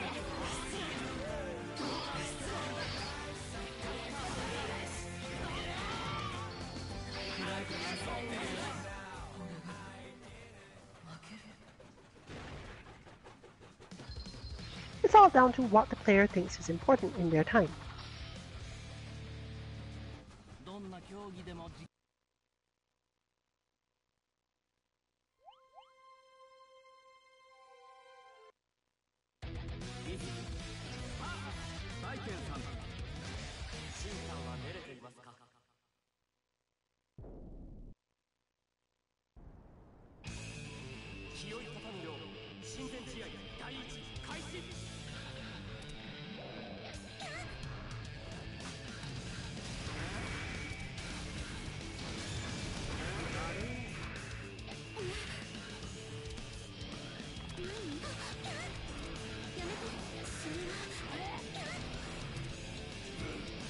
You can see by the spacing that Baiken ends up at that unlike nearly every other character she fights, landing the jumping attack on Dizzy does not necessarily mean that she gets to do more things.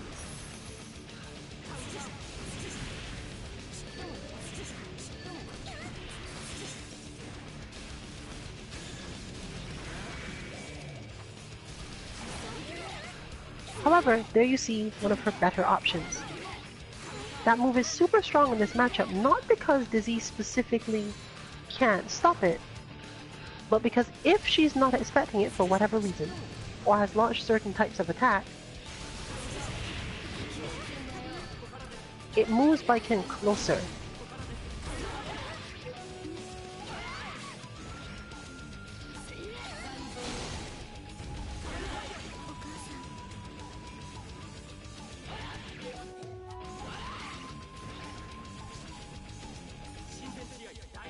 And it moves Baiken closer without a whole lot of risks too. Since Dizzy can't afford to stay still without hitting buttons for as long as Baiken can keep doing that move. However, Dizzy can of course preemptively use the fire and ice pillars along with the ice fish to keep Baiken from ever getting close enough to use that move once she's pushed her far enough out in the first place. So similar to Axel, where the goal is to get to one particular spot on the screen and then use that to pressure the opponent, though not necessarily hit them. The same thing more or less happens here. It gives Dizzy a second vector that she has to pay attention to in Baiken's attack flow.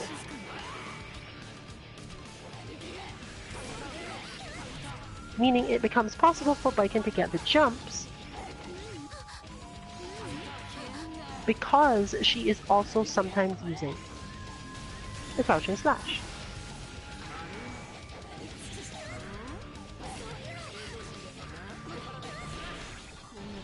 Since Dizzy can't be sure that any attack she launches from the air will do anything, you can't just decide, okay, I'll zip up Baiken and attack her and pressure her instead, because she can just literally counter you.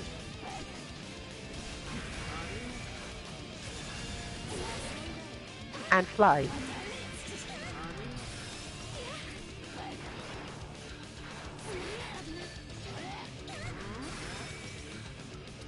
As usual, really, you only have to add one relatively small thing, along with a ton of difficult execution, obviously. But at least it's difficult execution within the realm of what the character is normally expected to do. And that means it comes down to a question of awareness, more so than a question of setups or high-risk situations where the opponent will definitely get you if you do this wrong. There's much less of that and a lot more of getting to try it, not necessarily over and over, but often enough that you can feel like you had a chance of getting it right.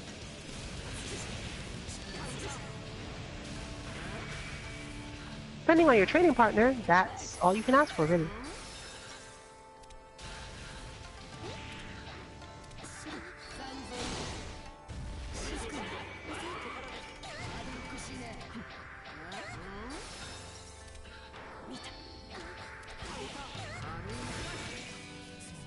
Dizzy is not a character against whom the tatami mat is as useful, because not necessarily that she doesn't get hit by it, but rather that a lot of the zoning tools she tosses out will still hit Baiken. Baiken needs that move primarily as a way of getting something started, and most situations where she tries to use this against Dizzy won't result in it starting anything. It might clip her for a little bit of damage, mess up her next zoning, but all it does is leave Baiken open to getting hit by the move. So you don't, as you just saw, she doesn't really use it there. Instant air mat, or obviously, options you get at higher levels as you get better at the game. Do shift this, but always remember we are basically giving you the rundown on why things do or don't work for beginners. Even if we're not always actually showing off things at the beginner level, that's up to you to decide.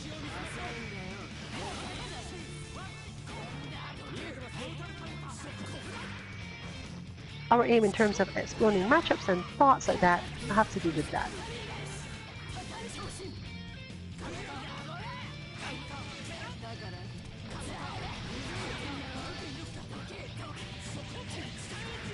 Ooh, cross-up.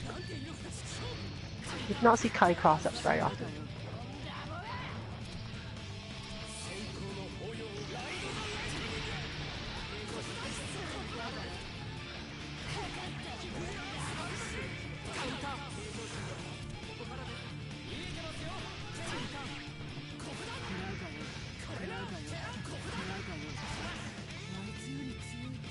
But, as usual, no one expects the raw greed sever.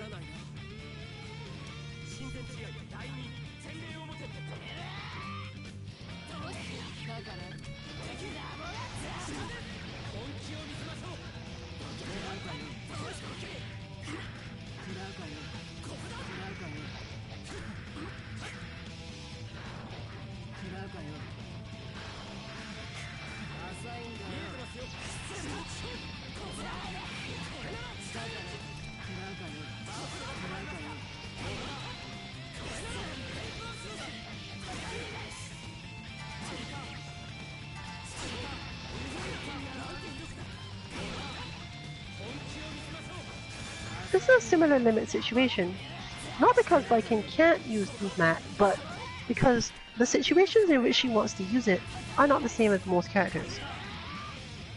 Instant air tatami mat is one of her strongest options for getting out of corner situations or getting the opponent messed up or forcing them to not occupy certain spaces. But Kai does not respect any of that, because I guess he's a king, so he gets to do what he wants.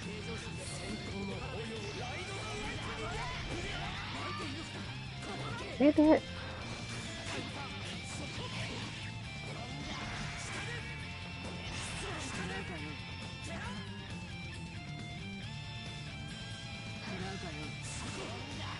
A large part of this matchup is actually understanding on the rabbit's retreat timing, which is what we mentioned at the beginning when Jam was doing this a little while back.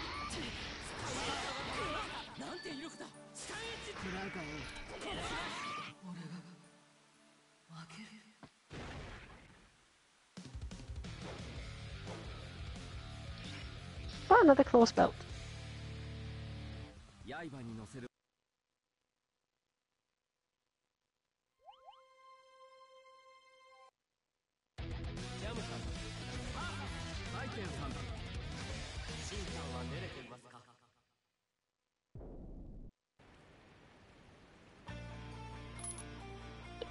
We did mention before that part of the matchup between these two characters when Baiken is playing good defense, the getting in phase is relatively reliant on that move.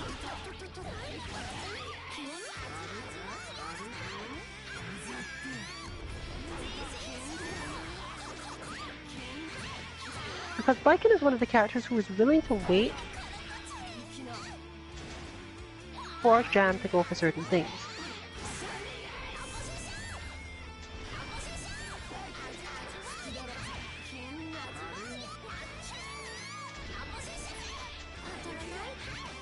So they do have a little bit of a mix-up between them based on that.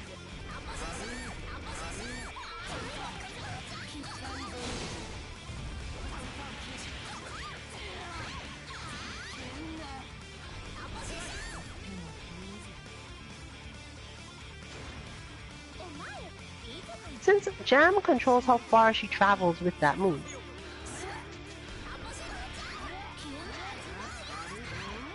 There's absolutely no way for Baiken to be absolutely sure whether or not she should do a particular response to it or not.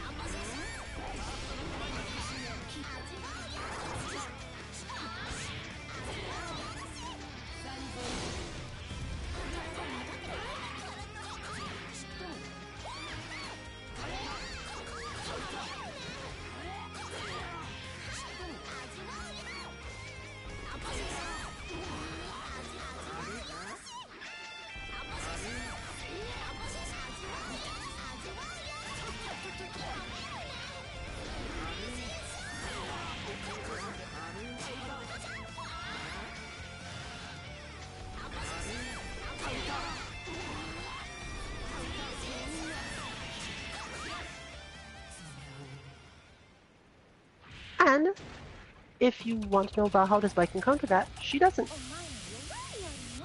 It is worth to say that most of the time if she goes for a low when jam is too close, it will hard counter it, but depending on jam spacing, that low may be punished by the smaller puffball. It isn't usually too painful, so it's probably the better option, but it is another setup. She will just be able to do that.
You did see the demonstration of how Viking often deals with this. There's a certain space where just a standard forward jump will defeat Axel purely because he has committed to something else, and she can watch for that and do the green blocking you just saw.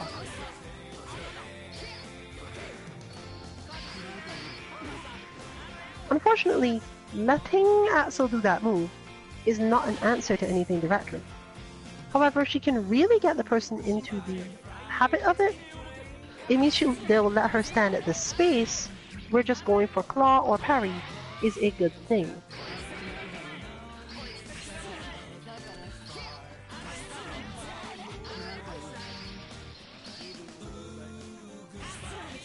Forcing Axel to push even further into his crazy mix-ups.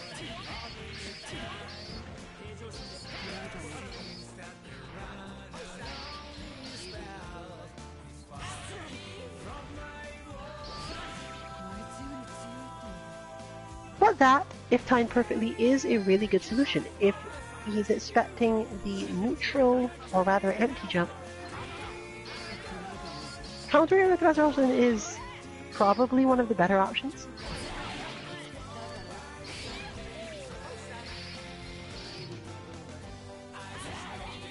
In this case, the match is a lot less about what conventional explanations of awareness would say, the understanding that we've been talking about so far, and shifted to something a little more complicated. You can be aware of your opponent's response to things by you standing at space A or B. Or you can be so fast by priming yourself to your opponent's response to your action. In Viking's case, for example here, if she jumps, Axel has to react. If she has a correctly primed reaction to Axel's reaction, not planning it before she jumps, just thinking, okay, if I jump, Axel has to do this, this, or this. I'm going to get ready to do one of these things. And if she does it, she can often get big damage. But this is more difficult when your mindset is stuck in the first decision, should I jump or should I parry, leading to an A-B reaction. You go for one, you're happy and somewhat surprised that it works out, i.e. you jump and you don't get hit immediately, but flinch at the last moment because you don't actually know what to do once you've jumped. Sometimes the opponent can react with something that you could beat, and in Viking's case, Viking can beat anything, so that's an option, but you'd have to be really on point for that and understand a lot about both the player's psychology and the negative space in the match. If you were getting up to X height in the air and the opponent had not yet launched an attack at the ground you were just standing at, then it means either they were launching no attack, Or they're about to do something that you know how to beat because you set up the space.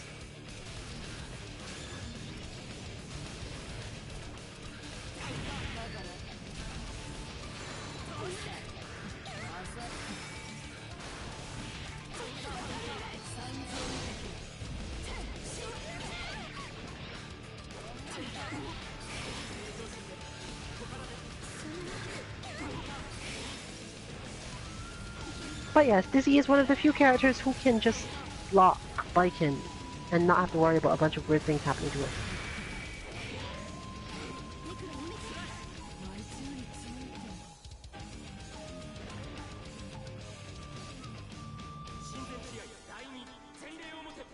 The upside of this particular thing is that Baiken's continual attempts to get in build up a lot of tension. So she doesn't really have to think of this fight as, I can't win unless I get in on Dizzy. It is a lot closer to, I'm just gonna build up my meter by continually attempting to get in. She can't stop me anyway. She can stop me from getting damage once I'm in without meter. But eventually I'm gonna like do some crazy shenanigans or cut or something. And once I do get in with meter, the conversion isn't that hard. Since Baiken basically doesn't really have to stop attacking all that much, and the better she gets at the approach, the less likely there will be any issues to prevent it. She just gets to keep on building up tension. At which point the difficulty becomes, what do I use to confirm and can I trust myself?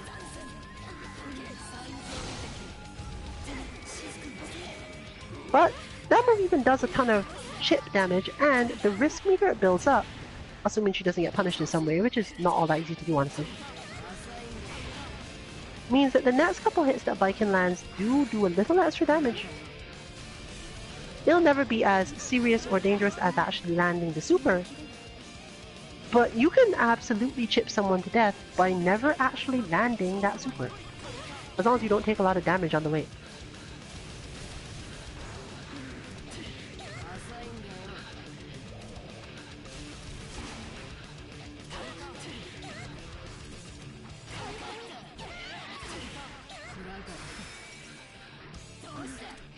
The rest is conditioning. If the opponent is used to having to push you out, going for their counterattack every time you get in on them,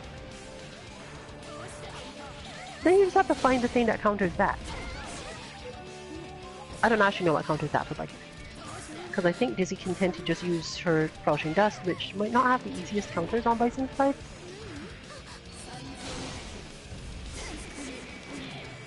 See? A third of a bar of risk meter. Fortunately, Dizzy does manage to hold her away this time.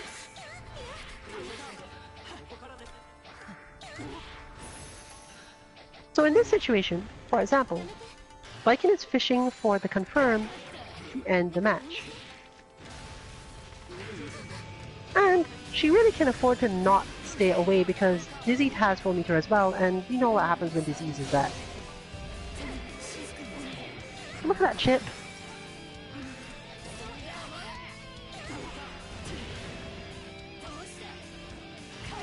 And now she has the super again. Now obviously, going up against high-level Dizzy is much more difficult. But high-level Baiken can do much more damage too.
Part of the key to Jam's play in this match, therefore, is that once she does get close, she has to give Vizzy as little time as possible to use her standard counter-attack systems. And this is a character who has basically a really long crouching low thing, so... But that's what Gekuin is built for.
Depending on what phase of the match Jam is at, therefore, she needs to charge Gekuin in different amounts.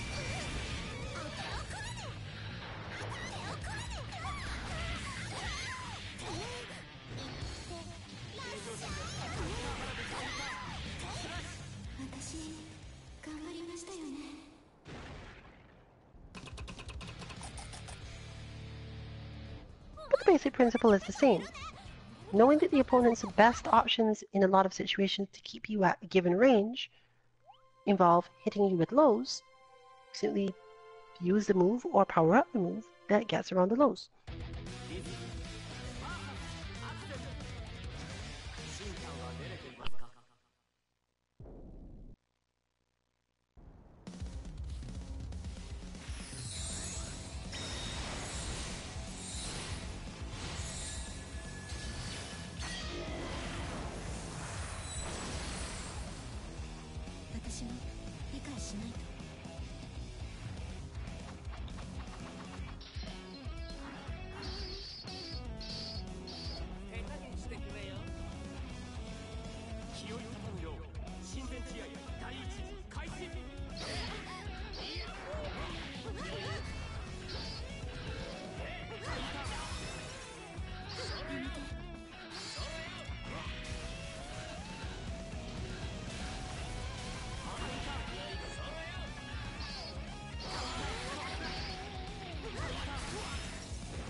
相当的なあれかな。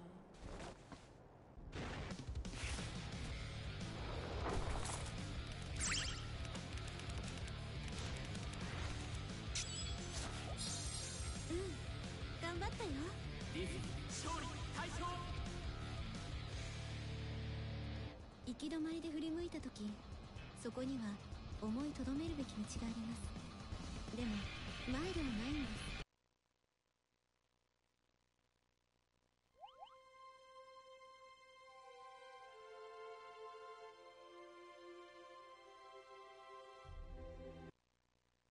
回転3アクセル。シンさんは練れていますか。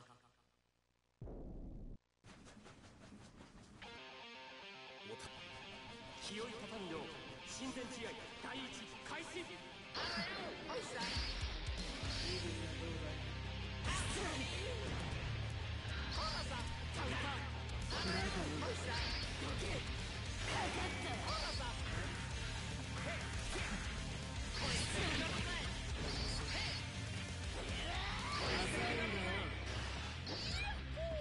どうしたほらさほらさ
親善試合第2洗礼を持てて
どんな競技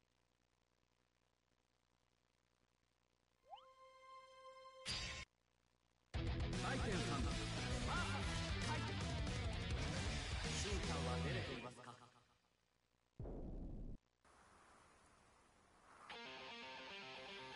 気負いたたん量親善試合第一開始。ここだどけどうして本気を見せましょう。本気を見せましょう。どけ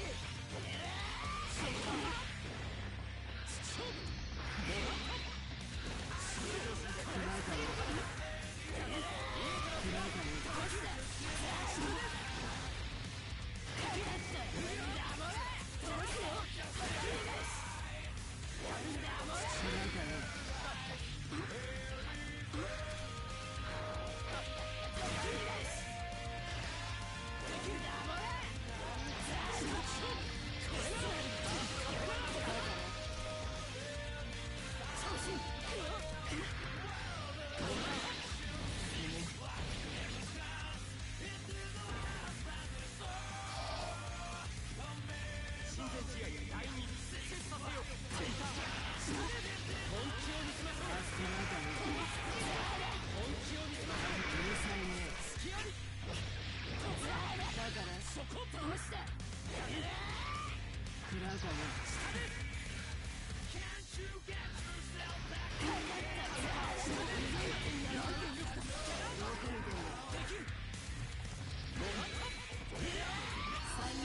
でもお相手します。勝利大将。刃に乗せる思いは力。しかし思いに乗せる刃は狂気に過ぎません。足かせのついた刀ではあなたの実力が陰るだけですよ。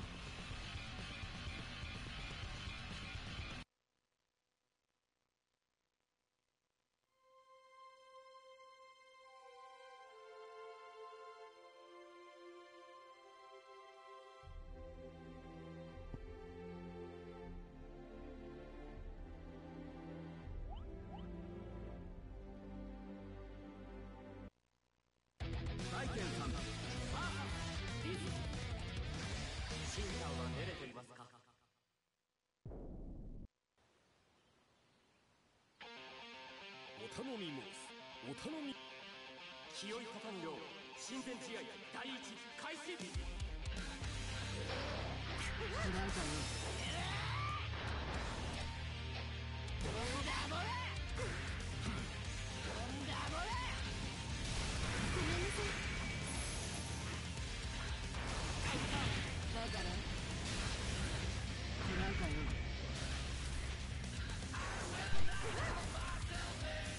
Well, we've covered almost all of the specific strategies that will come out of this ring.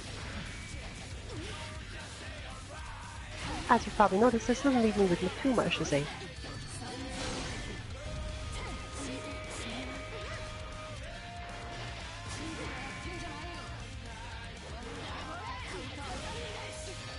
We are already seeing the adaptation of Yuzi being able to use the block, i.e. Flawless defense, to prevent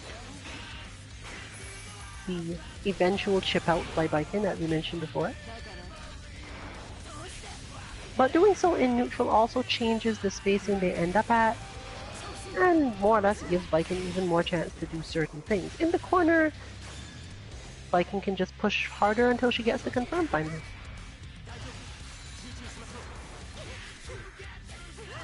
As you've just seen further, managing this against a character who can get through nearly everything she wants can force you to be a little more defensive than you'd like.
頑張ったよ。ディフィ勝利。あなたとは何度でも本気で戦います。だってそんな泣き顔間違っています。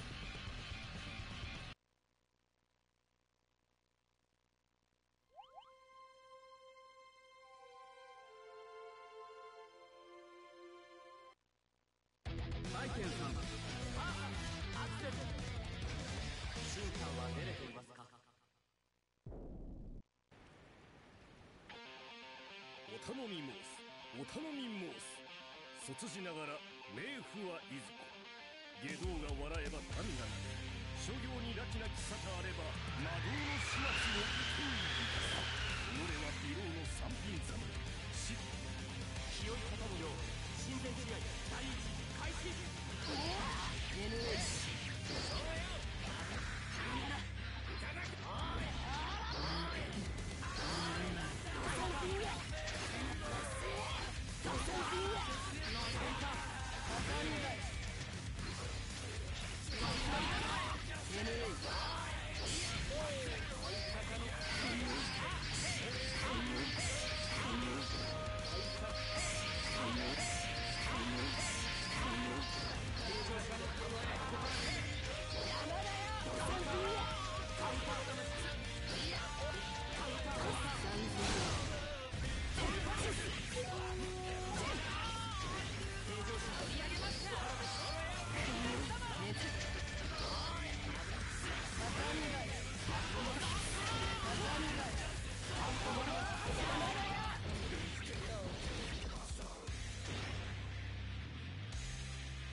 バイケンさん勝利。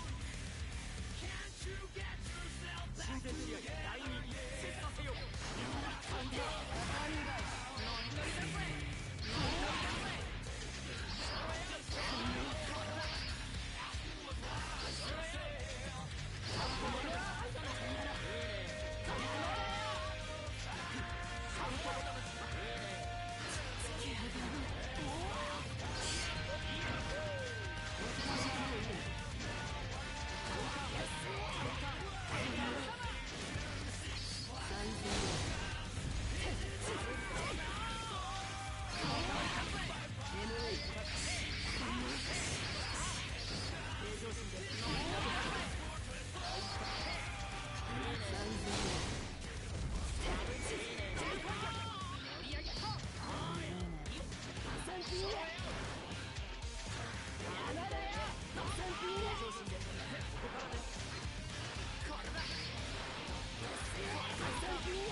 戦義成敗お上の持つ腹打ち敵なし春に天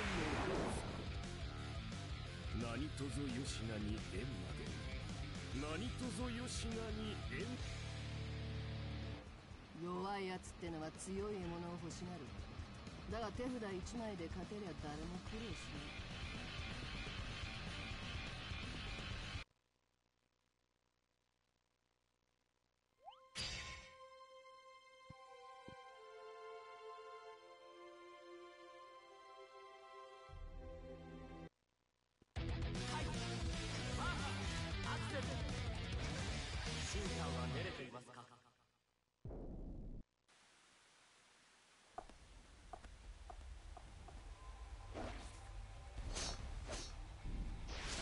風来剣がなくとも落胆はさせません。ク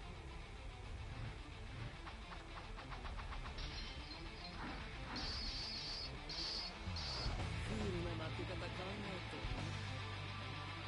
気負い畳むよう親善試合第一開始。カウンター下でカウンター見えてますよ。これなら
Of course, this leads to a lot more dancing around, as both players spend a lot more time thinking about how they could get advantage by watching for a perfect position.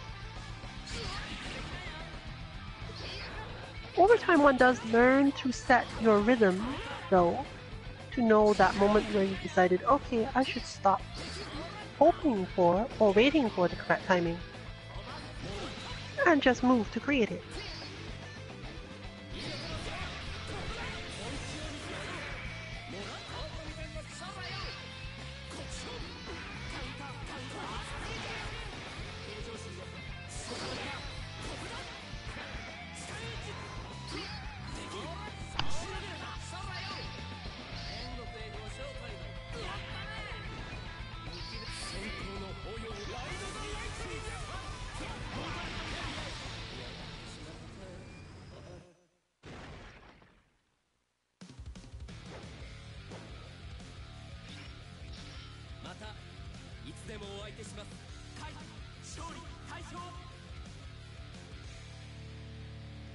戦闘スタイルの異なる相手から学ぶことは実に多い。私の所作もあなたの糧になれば幸いです。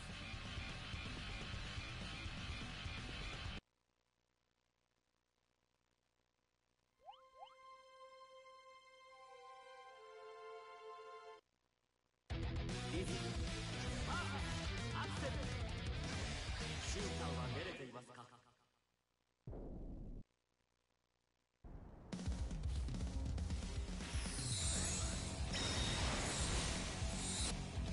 気負い畳むよう親善試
抑えきれない。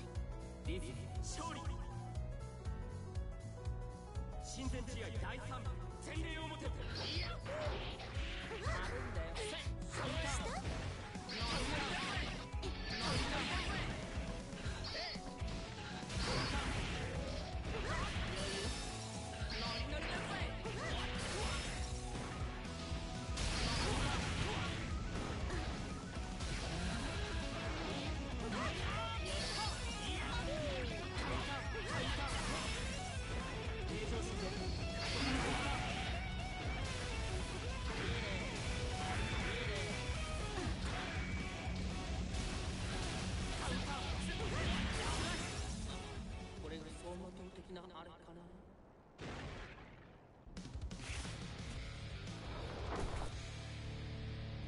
行き止まりで振り向いた時、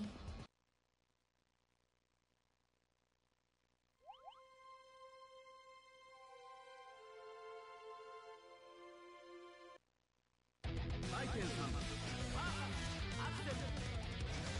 シンさんは寝れていますか？お頼みも。気負い立たぬよう親善試合第1開始。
バイケンさん勝利。親善試合第2勝者は1人。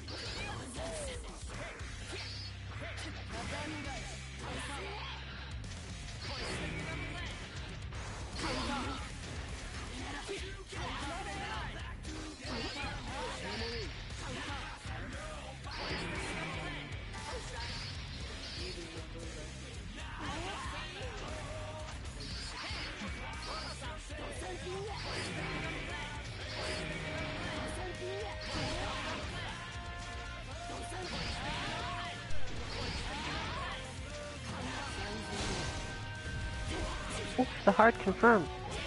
And all of that Viking damage. There's that forward jump.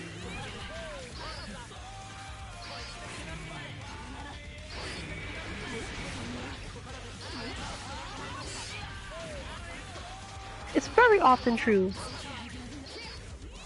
that people forget what they wanted to do in one situation, leading to problems.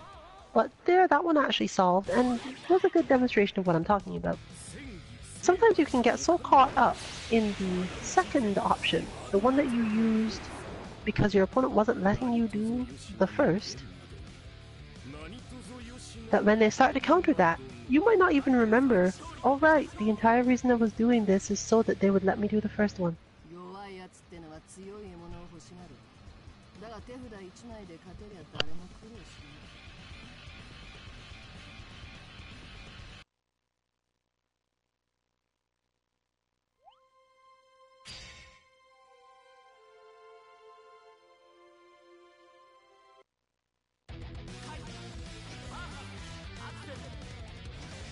シンさんは寝れていますか？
戦闘スタイルの異なる相手から学ぶことは実に多い。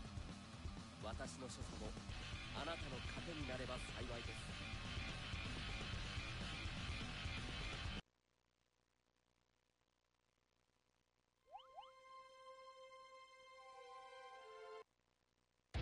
リズム、アクセル。シンさんは練れていますか？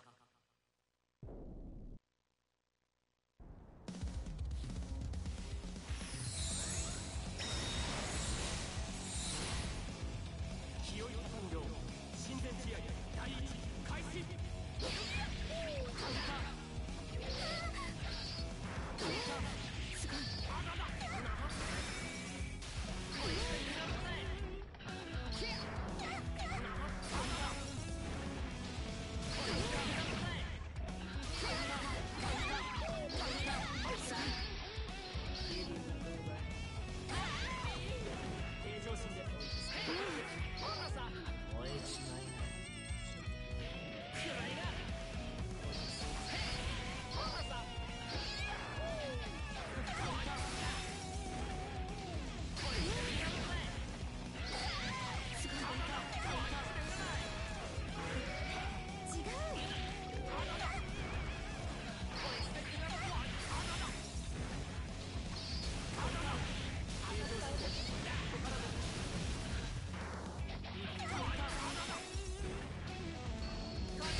You can also see that at the mid-range,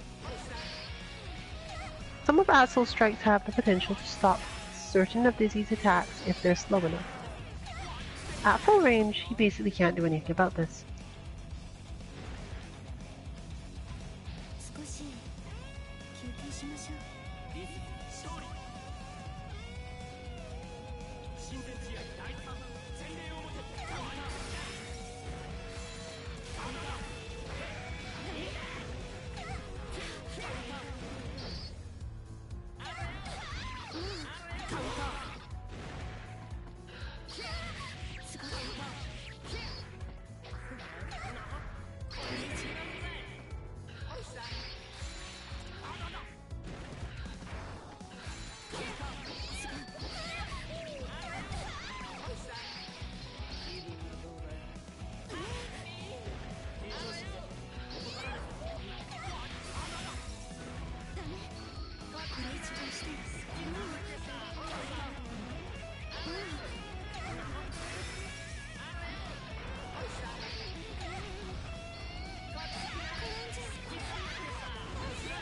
私頑張りましたよね。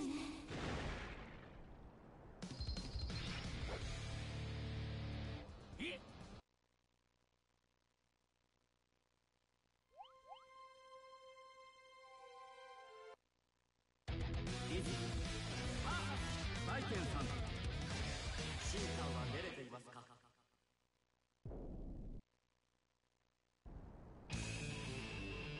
清い畳の親善試合第一開始。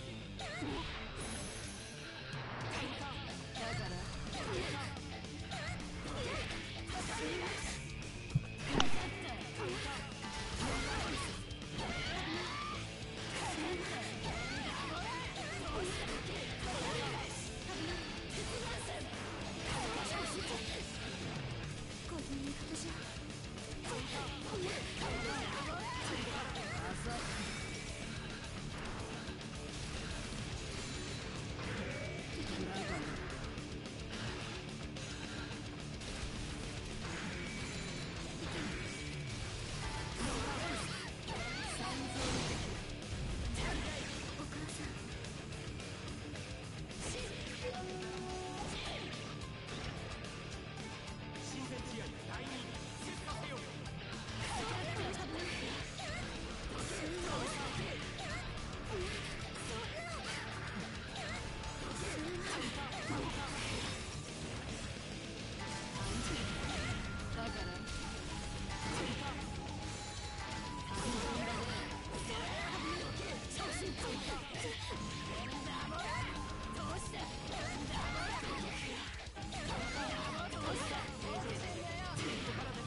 with this intensity, we are coming to the end of our stream.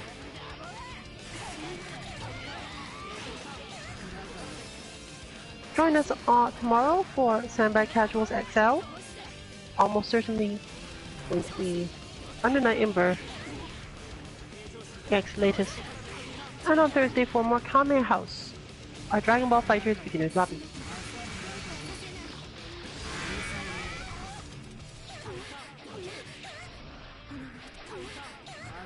On Friday, we'll be having Dead or Alive Last Round Lounge, and on Monday, our Street Fighter V Mishmashing Battle Lounge.